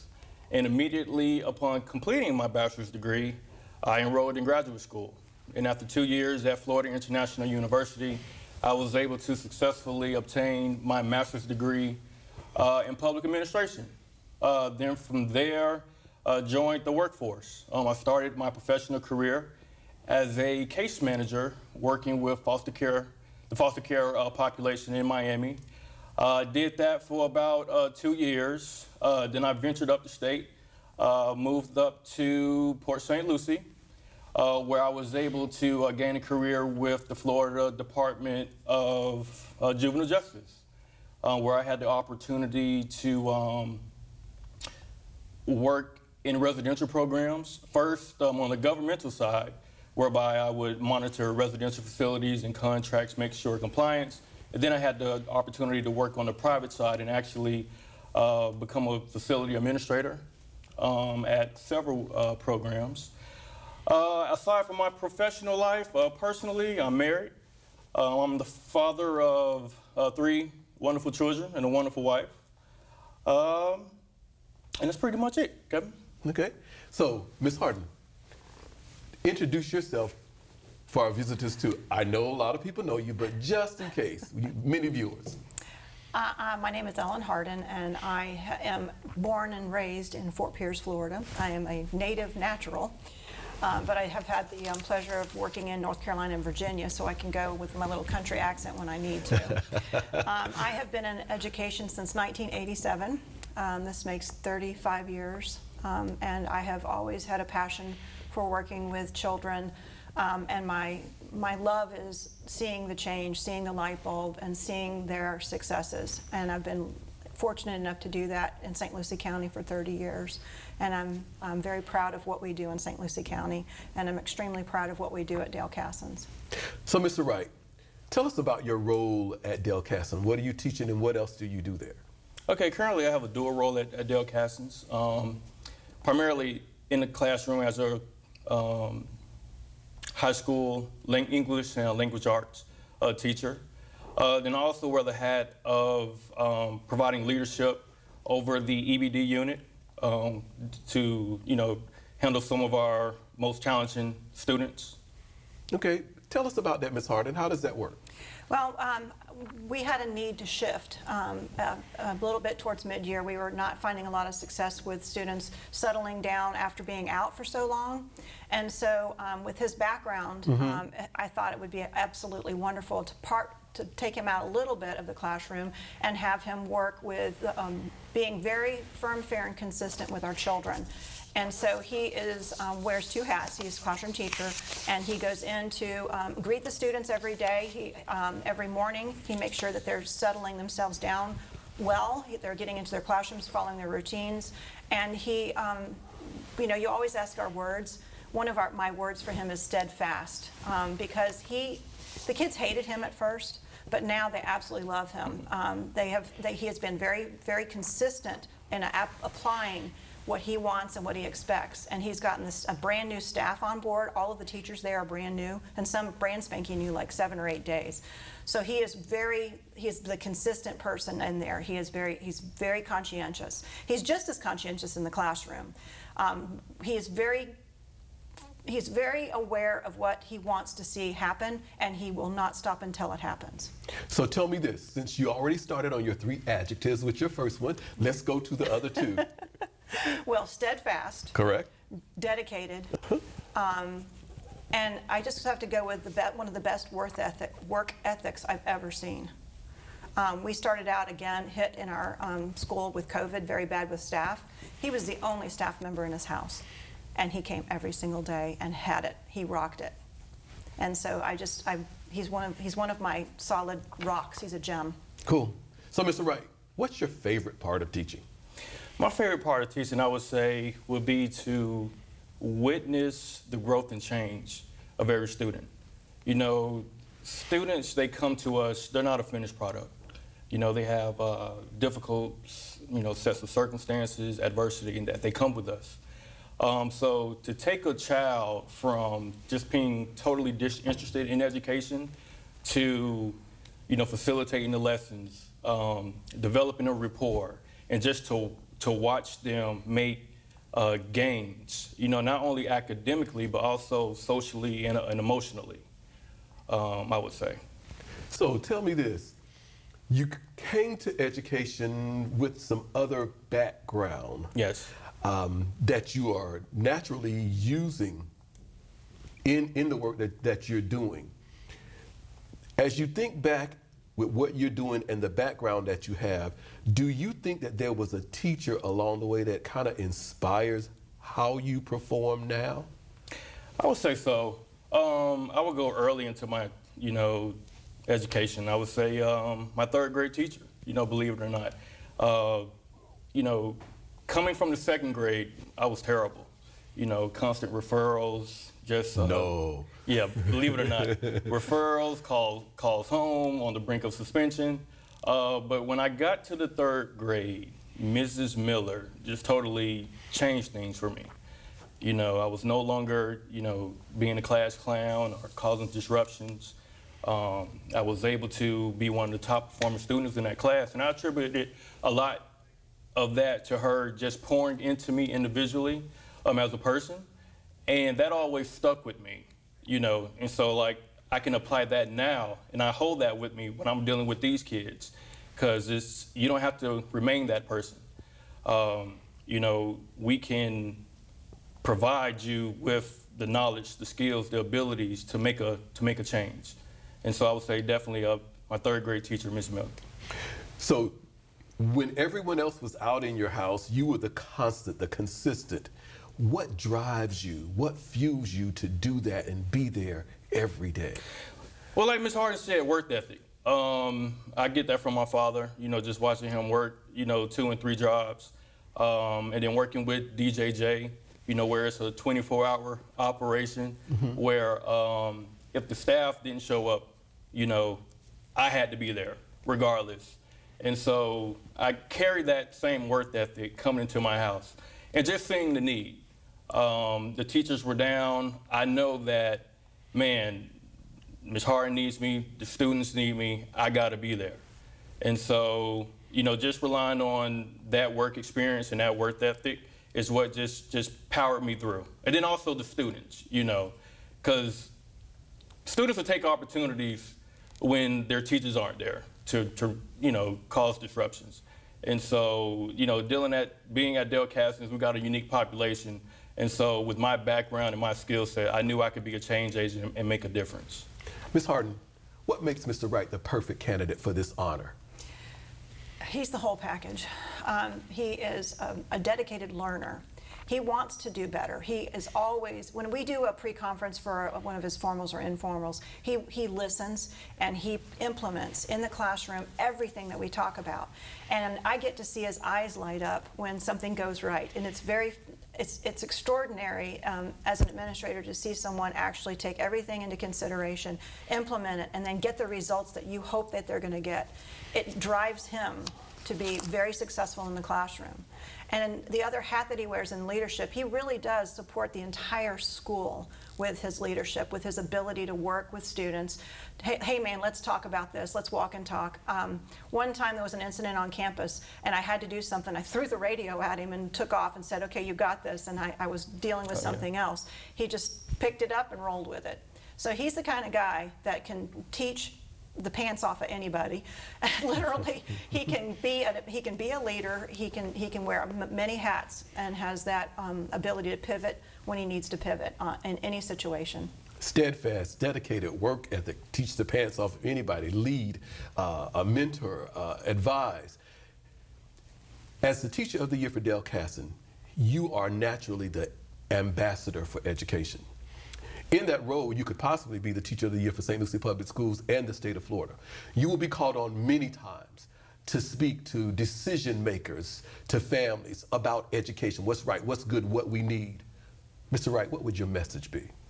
My message would be to develop relationships, you know, and to build a rapport with the student, because students, they're going to struggle from time to time with the whole process. But if you can pour into that individual and build that relationship with them and develop that bond, it'll carry you throughout the whole educational process. Because even though that student might be having a difficult day, they might, you know, struggle with some of the lesson, but since you guys have that bond and that attachment, you can really help motivate that student to overcome those barriers to achieve some success. Thomas Grome said this: one mark of a great educator is the ability to lead students out to new places where even the educator himself has never been. Thank you for doing that kind of work with the students that you are working with each and every day. Congratulations on your selection as a Teacher of the Year for Cassens. Thank you, Ms. Harden. Congratulations. We celebrate you as well, and we are glad to be able to have this opportunity to celebrate teaching here in St. Lucie Public Schools with you, Mr. Wright. Thank you for the opportunity. Thank you very much. I'm one unlucky guy. The chance of being involved in a robbery is 1 in 757. The chances of being struck by lightning 1 in 750,000. Please fasten your seatbelts for unexpected turbulence. The chances of being a victim in an airline crash 1 in 29 million. Hey, could I get some peanuts?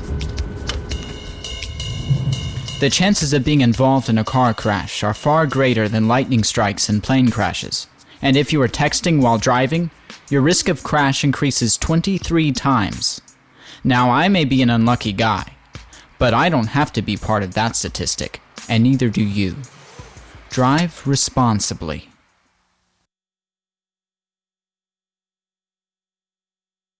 And welcome again as we welcome Nicole Collins, the fantastic Teacher of the Year for Forest Grove Middle School, to our celebration show. Welcome, Ms. Collins. Thank you for having me. It's also a pleasure to welcome Dr. Art Jameson, who's a wonderful principal at Forest Grove. Doc, welcome to the show. Welcome. Glad to be here. Thank you. It is a pleasure for us to have an opportunity to speak with both of you and to celebrate your selection as the Teacher of the Year, but most of all to talk about teaching and teachers here in St. Lucie Public Schools. Would you please give our viewing audience just a little bit about your background, where you went to school, what was your major, what you're currently teaching, how many years you've been teaching, that kind of information. I attended Indian River State College, and then I transferred to Grand Canyon University. I studied secondary education with an emphasis in English, and I currently teach 7th grade language arts. 7th grade language arts, wow. So tell me, what do you find most exciting every day as you're teaching 7th grade? Most exciting, I still work with the same kids because I taught 6th grade for 6 years. So I have most of the same kids that I taught last year. And being able to interact with my kids, to see them grow, to see them make improvements, because I teach a lot of the lower level kids. So it's exciting to see how they are growing, how they are improving in their learning. Dr. Jameson, introduce yourself to our viewers as well, please. Yes, good morning once again. Art Jameson, I'm the principal at Forest Grove. This is my 3rd year at Forest Grove. My background educationally, I went to and graduated from what I consider the new UCF. Go Knights. And my degree was in education also. You know, been in this district here for 7 years now, and the proud principal at Forest Grove Middle School. So, Ms. Collins, have you always known that you wanted to be a teacher? As far as I can remember, from 2nd grade, I wanted to be a teacher, and that's all I've ever wanted to be. So when you think about always wanting to be a teacher, do you look back and say that there's a special teacher that inspired you or the work that you're doing every day? There are several teachers that inspired me. One that really inspired me was my 6th grade marketing teacher, Miss Bird. She's now known as Miss Scurry, and she was actually the assistant principal at Forest Grove before I came there. As my marketing teacher, she always told us to have a backup plan and then a backup for the backup. So that's what I take to my students too. And also my journalism teacher at Port St. Lucie High School, Miss Melizia. She encouraged me to be a writer. At one time I thought I wanted to go into journalism, but I kept with my path of wanting to be a teacher. But those two were the most inspiring teachers that I've had. That sounds like Latasha Scurry have a backup for the backup. Yeah. And Jean Melizia, a fantastic educator as well. So you're a product of St. Lucie County. Yes, sir. Graduated from Port St. Lucie High School. Yes, sir. All right. It's always great when we are able to celebrate those persons that are selected as the Teacher of the Year that are also products of our school district, because you have come home to once again pour into the wonderful lives of the students here, and that is very important to us. So Dr. Jameson, you are able to see the magic happen in Ms. Collins' room every day. Yes. When you walk in, what is it that you see? What is it that you hear and or feel? You know, just keep in mind what Ms. Collins mentioned earlier, that she has the lowest students academically on her roster, and it's something that she relishes. And so just getting in the classroom and watching her work with those students, it's amazing to me, because in many cases, the students need that structure. That group of students needs the structure. And so when you walk into her classroom, you see students in a class that is very structured. You see students that are engaged. They're having fun learning English. And Ms. Collins has a unique way of making it enlightening and fun to where it leaves a lasting impression on the students when they walk out of her class. And she's an excellent teacher and an excellent role model for our students at Forest Grove. Excellent role model and excellent teacher. Describe her then using 3 adjectives and tell me why you chose those 3. 3 adjectives, I would say passionate, I would say empathetic, and I would say tenacious. When I say passionate, as I mentioned, she deals with what we call our rising stars. And she relishes that job, that position. She asks for those students. And so when a teacher asks for those students, which in many cases are some of our most difficult students to deal with, you know, what can we say? We give them to her, and she does a wonderful job working with those students. When we talk about the fact of empathetic, she knows where they came from. She knows their background. She lives in the community. And so she understands that many of these students don't come with a golden spoon or a silver spoon in their mouth. And many of them need that structure. Many of them need an individual to have some empathy and understand where they came from, but also to drive them and make them understand that, hey, even though your situation might not be as best as mine, you can still get there. And then third, tenacious. You know, once again, dealing with these students in some cases can be difficult from time to time, but she has the tenacity to work with them, to instill in them structure and accountability. That's key, accountability, accountable for your actions. And if you can be successful in her class, you can be successful in any class moving forward. Ms. Collins, when did you first fall in love with teaching? When I was a student teacher at Forest Grove.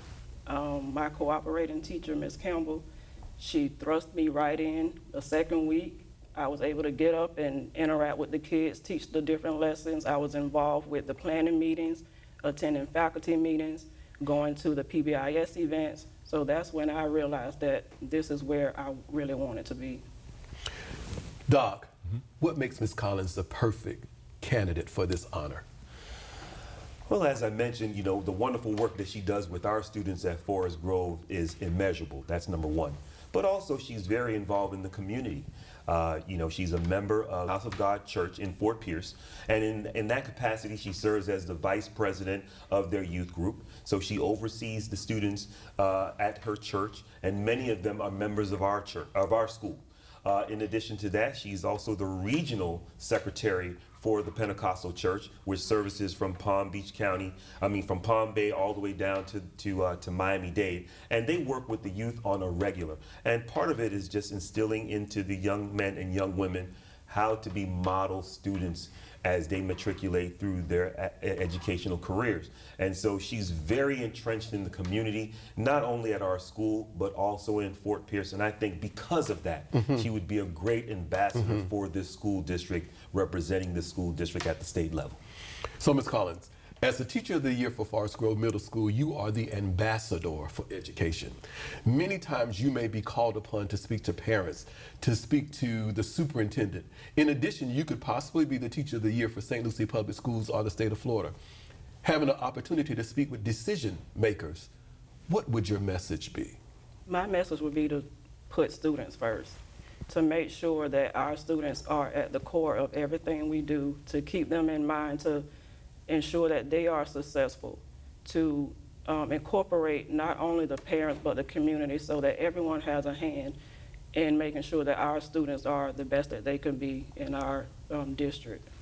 Bob Harris said these words, Ms. Collins, "It's not that we make a difference, we make the difference for the future." And it's evident by the work that you're doing with the students that you choose and want to work with, as well as how you're pouring into the lives of students in our community as well, that you are a difference maker for our future.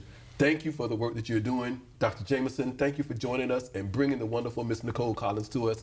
And congratulations as we celebrate you and your selection as the Teacher of the Year. Thank you, sir.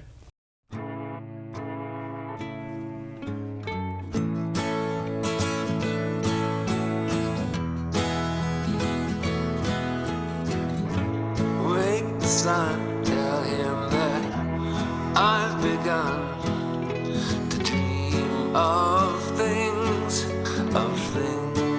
to come, and tell the trees not to look for me. I'm going to find some peace of mind. Wake the sun, wake the sun, wake the sun, wake the sun.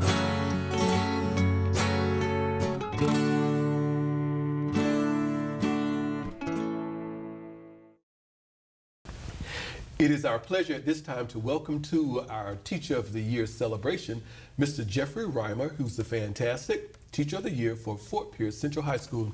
Mr. Rymer, welcome to our show. Thank you. He's brought along with us our wonderful friend, Miss Mona Ray Buchanan, the fantastic and proud principal of Fort Pierce Central. Ms. Buchanan, welcome. Thank you, sir. It's a pleasure to have you as well. Mr. Rymer, we're always excited when we have an opportunity to do this show because it gives us, as a school district, an opportunity to celebrate teachers and to celebrate teaching.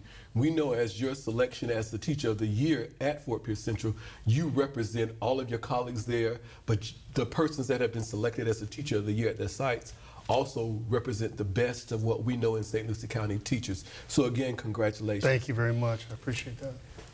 Give our viewing audience just a peek into who Jeffery Rymer is by giving us a little bit about your background.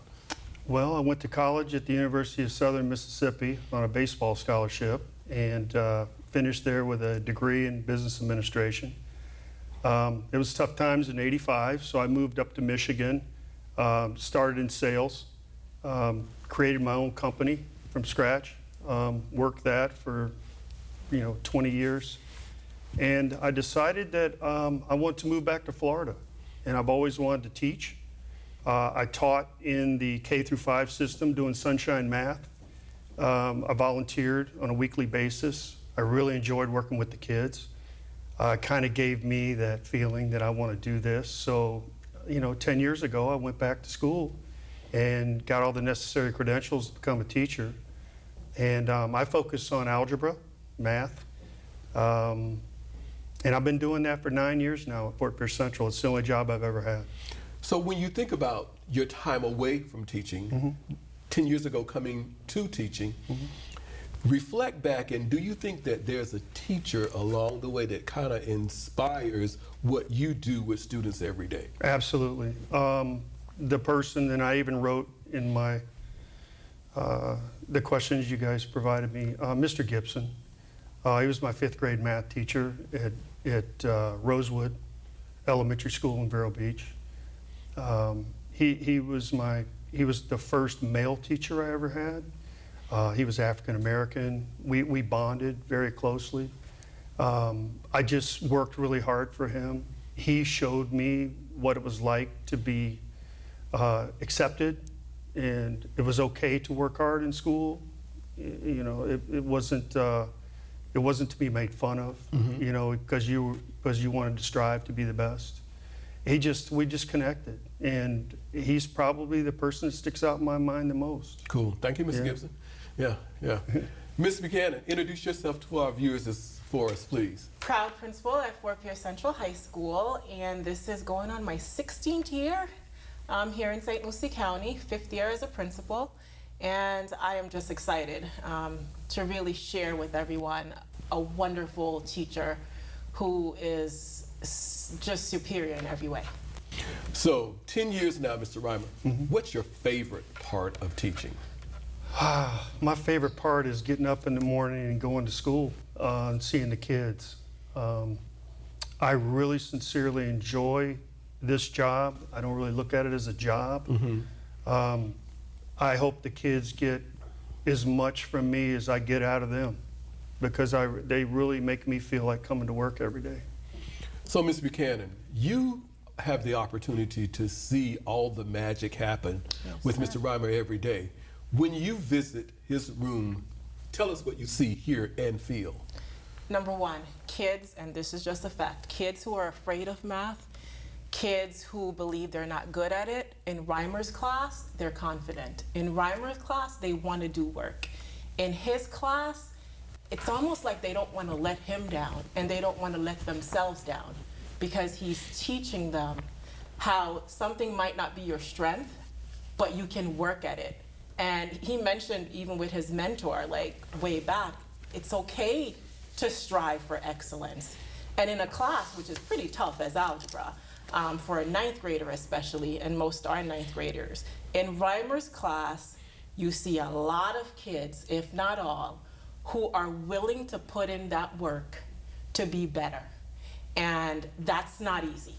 And so what you have in that class are kids who are excited to go, kids who don't want to miss math class, and most importantly, kids who know that sometimes you might not get the right answer and it's okay, but I can try again tomorrow or later and be better at it, because I have a teacher who will not only teach me in the classroom, but is willing to stay with me after school if I want to, or even now online, and help me to be better. And I think that confidence is the biggest thing that I see, because if kids truly believe that they can do something and have that person who will help them, they will achieve their goals. Mr. Rymer, we look at algebra as a gateway mathematics course. What is it about you and your instruction, your teaching, that engages those students and gives those students that confidence that they can try and try again if necessary? Well, first off, I always tell them at the beginning of the school year that this class is your most important class you're going to take in high school, because it builds on a lot of things going forward. And if you don't understand the baselines of algebra, you can't do much math going forward. I come up with, literally sit around, I come up with different ideas how to teach. I use different strategies to try to help them understand that's not necessarily directly out of a book or off of a video lesson. I've literally come up with my own strategies to teach, even systems of equations and things like that that are difficult for kids. They get it, they understand it, they get confident, and they start smiling, and that's really where we're at. Yeah. Ms. Buchanan, 3 adjectives that describe Mr. Rymer, and tell us why those 3. I'm going to begin with genuine. And what we have as a teacher, they always say students know who cares, you can't fake it. And with Rymer, if you ask any kid, so tell me about your teacher, tell me about math class. Well, I love math class. Why? Well, I love the teacher. What about him? Because he cares about us. It's not simply let me teach you math. It's, hey, let's make up a name. Hey, Brian, how's your day? How's it going? You know what? These are your strengths and weaknesses. Let's work on them. Hey, I'm available after school. Hey, what are your interests? And so he knows the kids, not just by their names, but who they are. But most importantly, the kids know that he actually cares. He's not following a script. He's being himself. And that whole tough talk, like he said, this is going to be a challenging class for you, but we're going to do it together. And that genuine person is necessary for kids, and that person that's their champion, that's who Rymer is for every kid. And then going on to just being committed. And commitment for me is not simply commitment to Fort Pierce Central High School. It's a commitment to knowing that as an adult, as an educator, that you are truly impacting kids beyond the confines of the classroom and truly even beyond the school itself. So are you grooming kids to be adults, to be productive citizens? And that commitment is also being a role model. That commitment means when you step out of these classroom doors, you still care about kids. You still, you might say, Johnny might be in 12th grade now. You still will mentor that child because you develop, and that's Rymer, you develop that relationship, which is a lifetime relationship. And so that commitment is necessary because you're committed to being an agent of change. Rymer is committed to be an agent of change. And that's something that a genuine person has to do, and that's what we want for all our kids. And that's what I see. And then last but not least, hardworking. And we say that all the time, but here's the reality. That commitment and being genuine, if you're not willing to put in that personal time, if it's not if it's not seen as a job, as he described before, it's not a job for him. So the hard work, we say work, but that whole dedication, all that time you put into teaching Rymer, I don't even know how you do it, to teaching, to coaching, to being at, I mean, kids ask you to attend their plays. I mean, so you're sitting in like a drama production and you're like a baseball coach. And you're coming out and on a Saturday for breakfast with Santa and you're there helping them. And I saw it with my own eyes. You're there helping them get the stations together. And kids are like, is Rymer here? Is Coach Rymer here? Or is my teacher here? And so the kids know that you're leading by example. And so that hard work for you is not work, but it's a lot of time. Your whole life is invested in making a difference. That's just commendable in every way. So those are my 3 adjectives. Thank you, I appreciate that. Genuine commitment and hardworking. Yes, sir. So what inspires you as an educator? Well, honestly, it's really hard to describe in words what I really go through every day and how I feel. She put it so eloquently, I really am committed to this whole process. I really love the kids, and I love going to all their events. I love coaching. I love bringing Fort Pierce Central into the community and bringing the community to Fort Pierce Central. We don't have enough time to talk about all those things, but it's a lot. But like she said, I don't really look at it as a commitment to work. It's a commitment of love. You know, I'm inspired by helping kids. I really genuinely want to help kids move to the next level. I want them to go find out what they want. I want them to explore. Not everybody fits in the same square peg. And I really encourage my kids to get their diploma and then go explore what you want to do, what gets you excited. Let me shift gears just a little with you and ask you to talk to me briefly about what you think is the biggest challenge facing education today. Honestly, I think the social emotional issues that are going on right now in our school system with everything we've been through for the last couple of years has taken a toll on a lot of these kids. I think that iron fist mentality of demanding things from them, it's shifted a little bit. I've taken a more organic approach to teaching where it's, you try and bring the whole process in organically so the kids can understand you as a person. You develop that, that mentor-mentee mentality, plus you build trust. You really have to build trust with these kids nowadays to really get them to work for you. And that's the part that I really try and think about every day, being a part of their lives, being there for them on Saturdays, being there online for them when they call you on Teams, being there for them at all their activities. I'm just committed to the whole process organically, and I think that's the best way to put it. Ms. Buchanan, what makes Jeffery Rymer the perfect candidate for this honor? He's definitely not selfish. He is about the students, but in a way, and he just addressed it, in a time we're going through a educational period where none of us have experienced before. And what I say to my staff and what I ask of my teachers, you have to develop the relationship with kids, but this is a time where you have to really think about what those students are going through and know what it is and still be able to teach them. So here is a teacher who truly represents the social worker, the counselor, the teacher, the mentor, the coach. And so you wear multiple hats. And this is what he does on a regular basis. He is the person for students. He's the champion for students. Mr. Rymer, as the Teacher of the Year for Fort Pierce Central High, possibly St. Lucie Public Schools and the state of Florida, you serve as the spokesperson and representative for education and for educators. What's your message?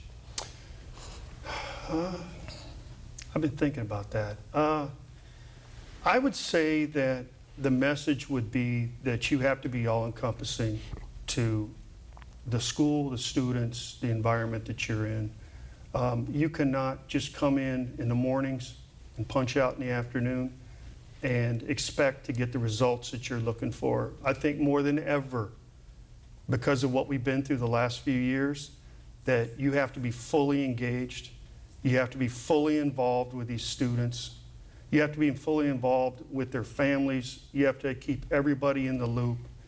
And more so than ever, I think that just having the message that it takes a village is coming to roost more than ever. Solomon Ortiz said, Mr. Rymer, education is the key to success in life, and teachers make a lasting impact in the lives of their students. It's evident by the time that you're spending not only in your classroom, but outside the confines of those four walls, that you're making a lasting impact. And we thank you for doing that. Ms. Buchanan, thank you for joining us. Mr. Rymer, congratulations as we celebrate you and your selection as the Teacher of the Year for Fort Pierce Thank you, Dr. Central High. Perry. Appreciate that. Yes, sir.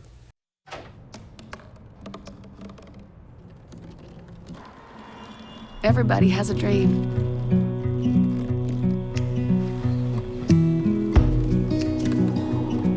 Mine was to see the ocean. And with a little help, I made it.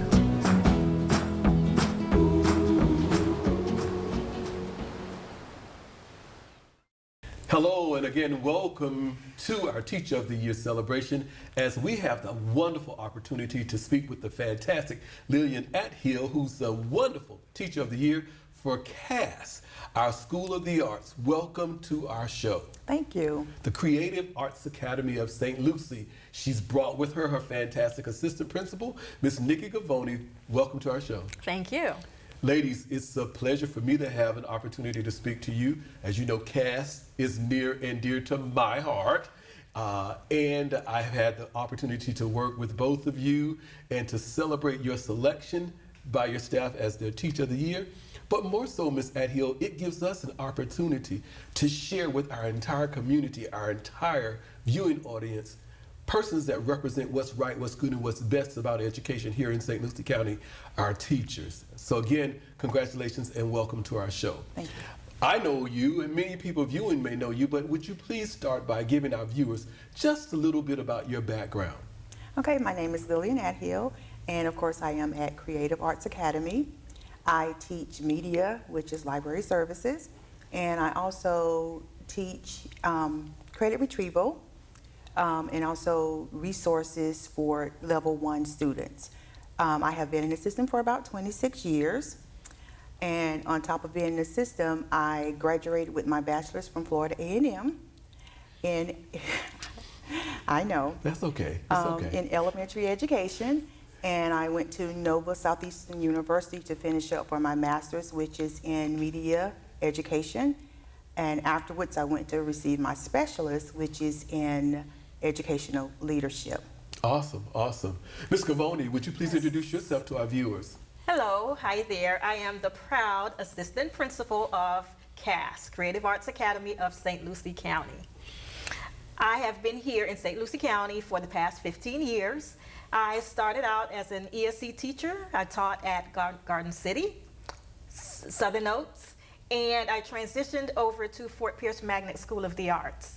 And I have been an assistant principal for the past 8 years. And I am very proud to represent my school and my phenomenal teacher, Mrs. Athill. Great, great. Thank you for joining us and representing Dr. Lori Reed as well during this time. So, Ms. Athill, why did you choose teaching as a profession? Well, I chose teaching as my profession. I would see my mom, which was there for 33 years. So I chose teaching to follow her, but not only to follow her, because I had a sense of working with my siblings at home and other friends that was around the neighborhood, and we would go outside and play school, and I would also look at my elementary teachers and come back, and I would imitate those teachers. Isn't it amazing how we would go to school all day and then we would come home and play school? Yes. School was a great place, a perfect haven for us. I know about your mom, but when you think back, Could you say that there are maybe some other teachers that inspired you to do the work that you're doing? Yes, Dr. Perry. One of my inspirations was Sandy Marshall. Sandy Marshall was my third grade teacher at Garden City Elementary, and she instilled in me to stand tall and do not be afraid of anything that came new, and that was something for me to learn, just to be the best at what I could be. So she was there for me, supporting me through every step of the way, and she nourished me in my education.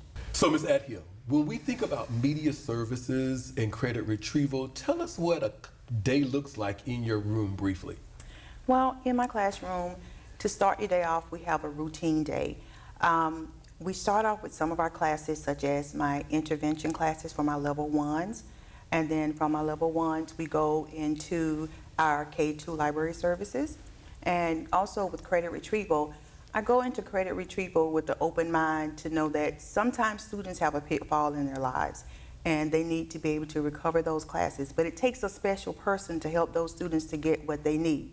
It's not just about being on a computer and just trying to do their classes. It just takes that person to actually monitor them, to make sure they're okay, to care about them and make sure that they're fulfilling the need of covering that classroom. So, Ms. Cavoni, you get to witness the magic happen every day. I do. What is it that you see, hear, and or feel when you see Ms. Athill with her students? When I walk into Ms. Athill's classroom, I see a classroom that the students are engaged, they're enthused. I see the learning taking place. I can see the productive struggle that is going on in the classroom, and Ms. Athill monitoring the student in the process. She creates a classroom where the kids feel safe, they feel cared for, they feel supported. She is huge on relationship building. She builds relationship like no other. So she creates that learning space where the students feel, if I made a mistake or if I don't understand something, I can feel that sense of security that I can ask that question because she has built that caring, loving community. You feel the love in that classroom because she has built that love with the students inside the classroom. Tell me this, Ms. Cavoni. How would you describe Ms. Athill with 3 adjectives, and then tell us why you chose those 3? 3 adjectives, oh my gosh, I can tell you 100, but I will narrow it down to 3. I would say that she is extremely committed. The dedication that she shows to our students is like no other. Not just to our students, to our staff, to our leadership team, also to our parents and our community members. The commitment that I see with students is just out of this world. Cool. The collaborative aspect of Ms. Athill is she is able to work with any grade level, work with any team, work with any teacher, any individual, any group, whether it's students or adults. She is able to collaborate along with our business partners, along with our stakeholders. She is able to bring them in. So she has that special personality that she is able to bring people together for a common goal. And the last one is supportive, which is unconditional. She shows unconditional support to everyone in her reach. She's able to take that soft, warm, caring side and able to use that to teach, educate all of our students, able to support our adults even through these trying times that we are going through, and along for our leadership team as well. Sometimes it goes beyond the academics. Sometimes you just need a listening ear, a shoulder to cry on, just to vent for a minute, and she provides that for all of us here at Cass. So, Ms. Athill, what inspires you as an educator?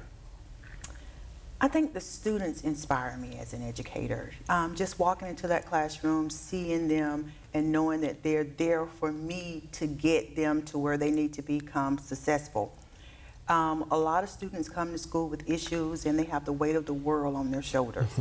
So as their teacher, sometimes I have to take a lot of that home with me. And in taking that home, I have to think about decisions and ways to make them become more reachable so that they are able to keep their education rolling and they don't lack and fall in that gap of learning. Ms. Athill, when did you first fall in love with teaching?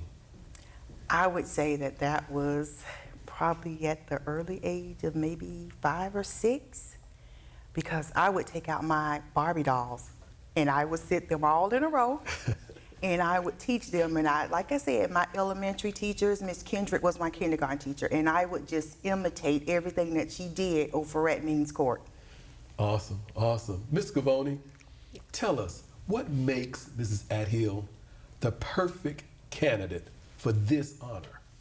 Mrs. Athill teaches the entire child. She takes care of their academic needs, their social emotional needs, their mental health needs. So she is teaching that whole entire human being.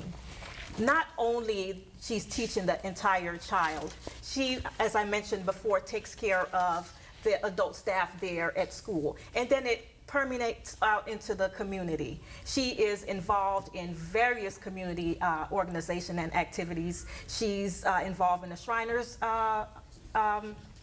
chapter. She's involved in her sorority. She mentors youth outside of school. She's involved in her church.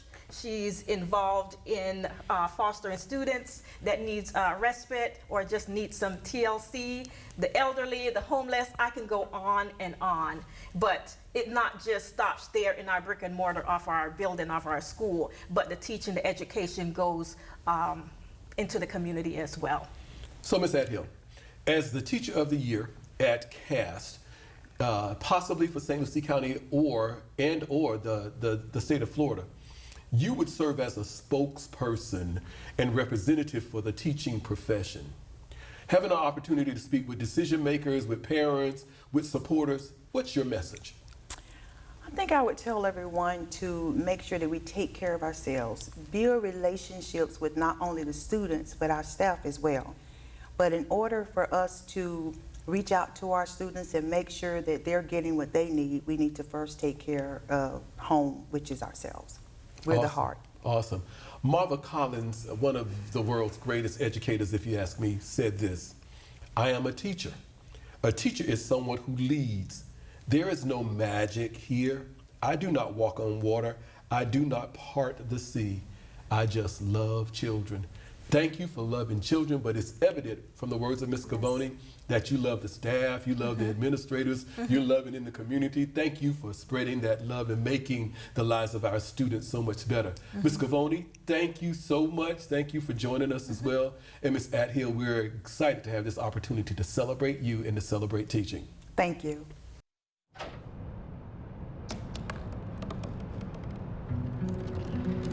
They said I couldn't dream. Called me a piece of trash and swore that's all I'd ever be.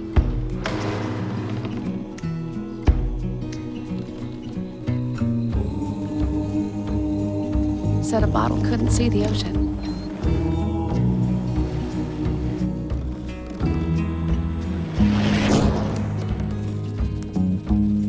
Give up. Go back to the dumpster.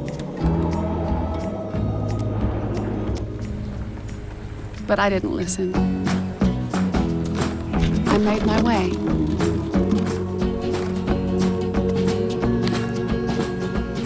And now, I am what I've always wanted to be.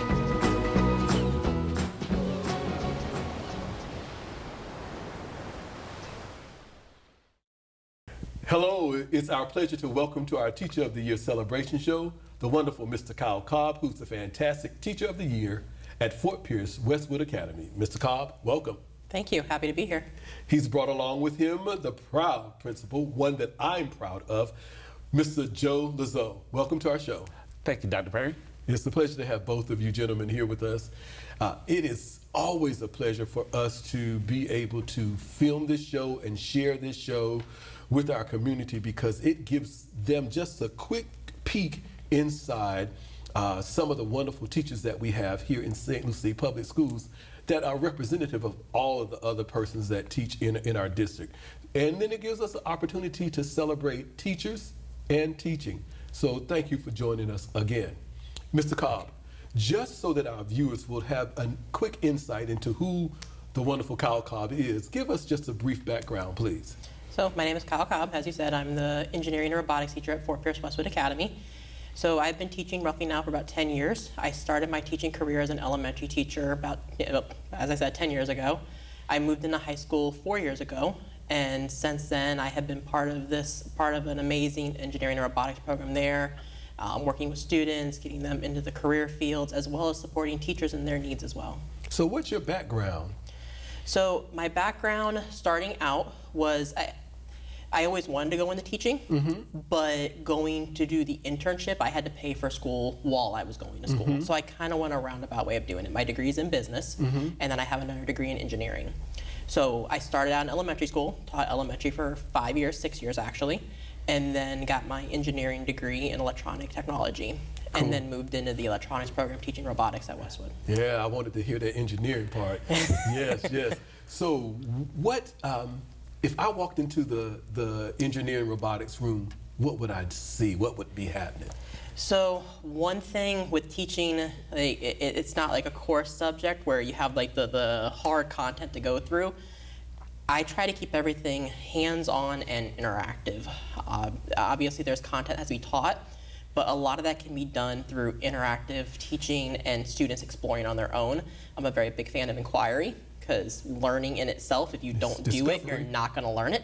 So letting the students explore different concepts with support, with the backup, but yet they get to actually do it rather than just being told about it, which is kind of where I really excel at. Mr. Lizzo, give us a little bit about your background. Well, Dr. Perry, this is year number 19 for me in St. Lucie Public Schools.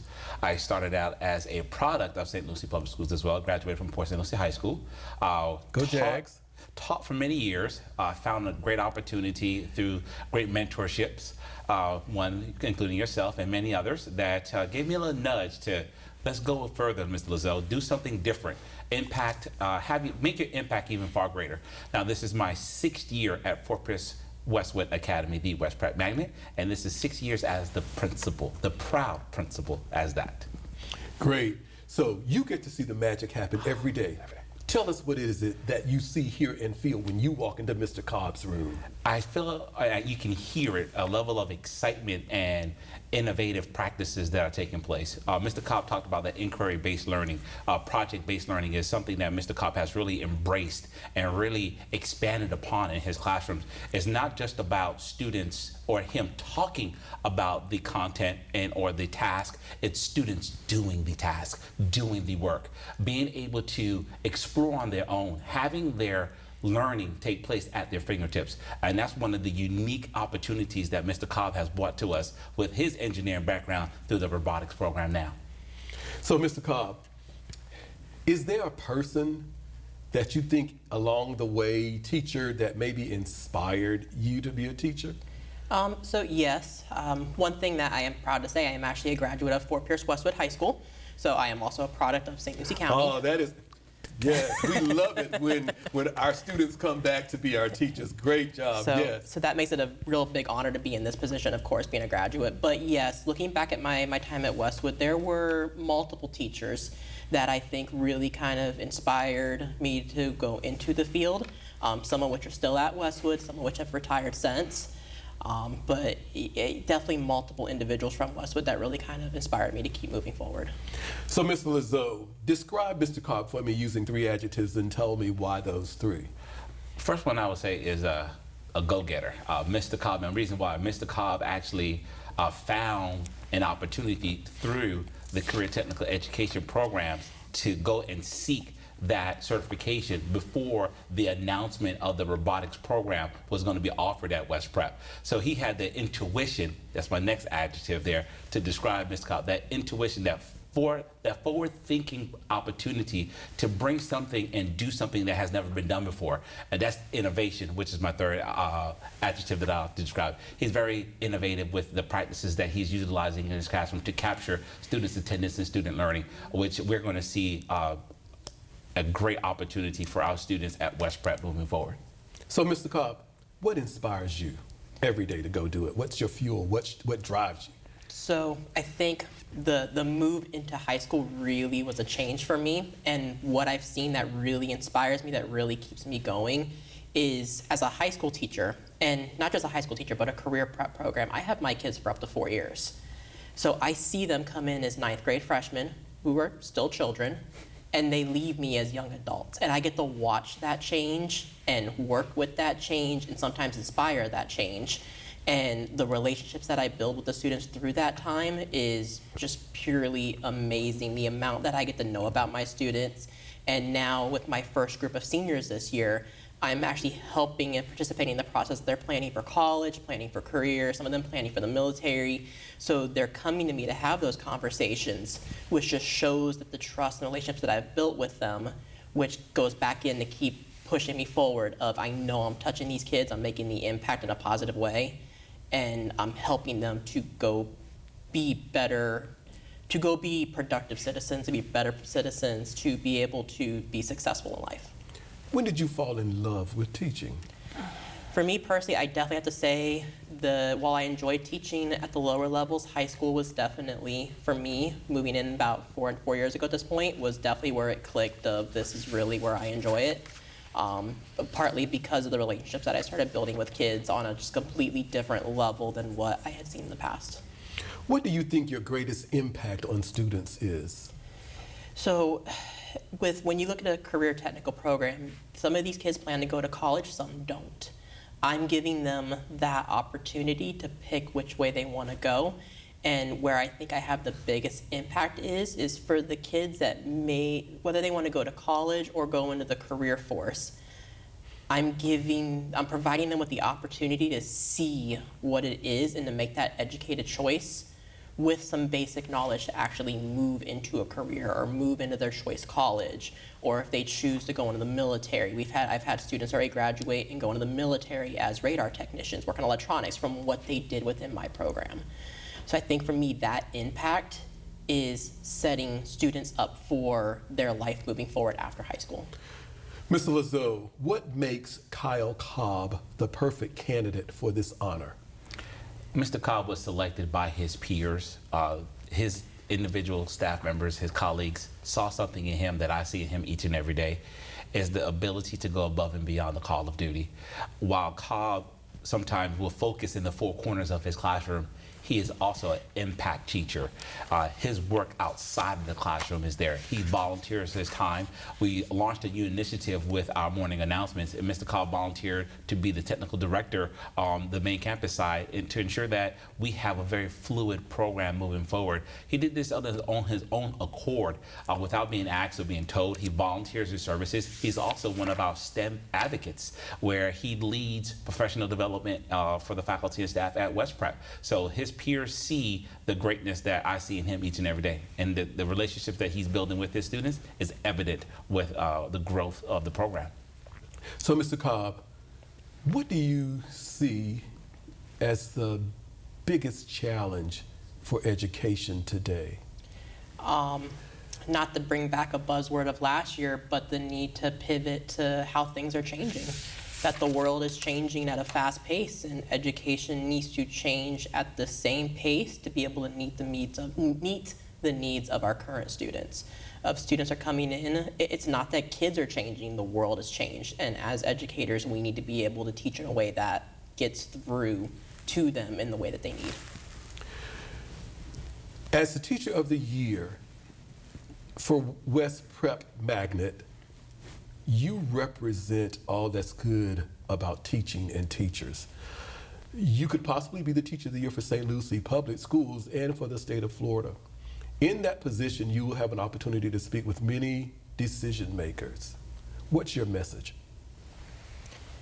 I think my message for, say, decision makers on the county level, the state level, is education has to be in the front of our mind and the front of our decisions, that building up the next generation of kids, the next generation of community leaders, the people that our current leaders may be voting for one day to turn over the reins to, that we need to make sure those kids are getting the best possible education with the best possible resources available to their current teachers for them to come out of school, come out of secondary, move into post-secondary if they choose, or the career fields with everything they need. You talked about discovery learning in your classroom, project-based hand-on. Mark Van Doren said, the art of teaching is the art of assisting discovery. Thank you for helping those students discover what's at their fingertips, what's all possible for them that could lead to career, that could lead to college, their choice. Mr. Lizzo, thank you for sharing Mr. Cobb with us, and congratulations on your selection as the Teacher of the Year for the Westwood Academy, the West Prep Magnet. And we'll leave this show by saying, once a Panther, always a Panther.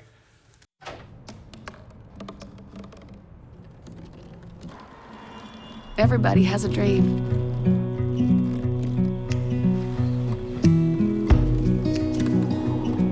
Mine was to see the ocean.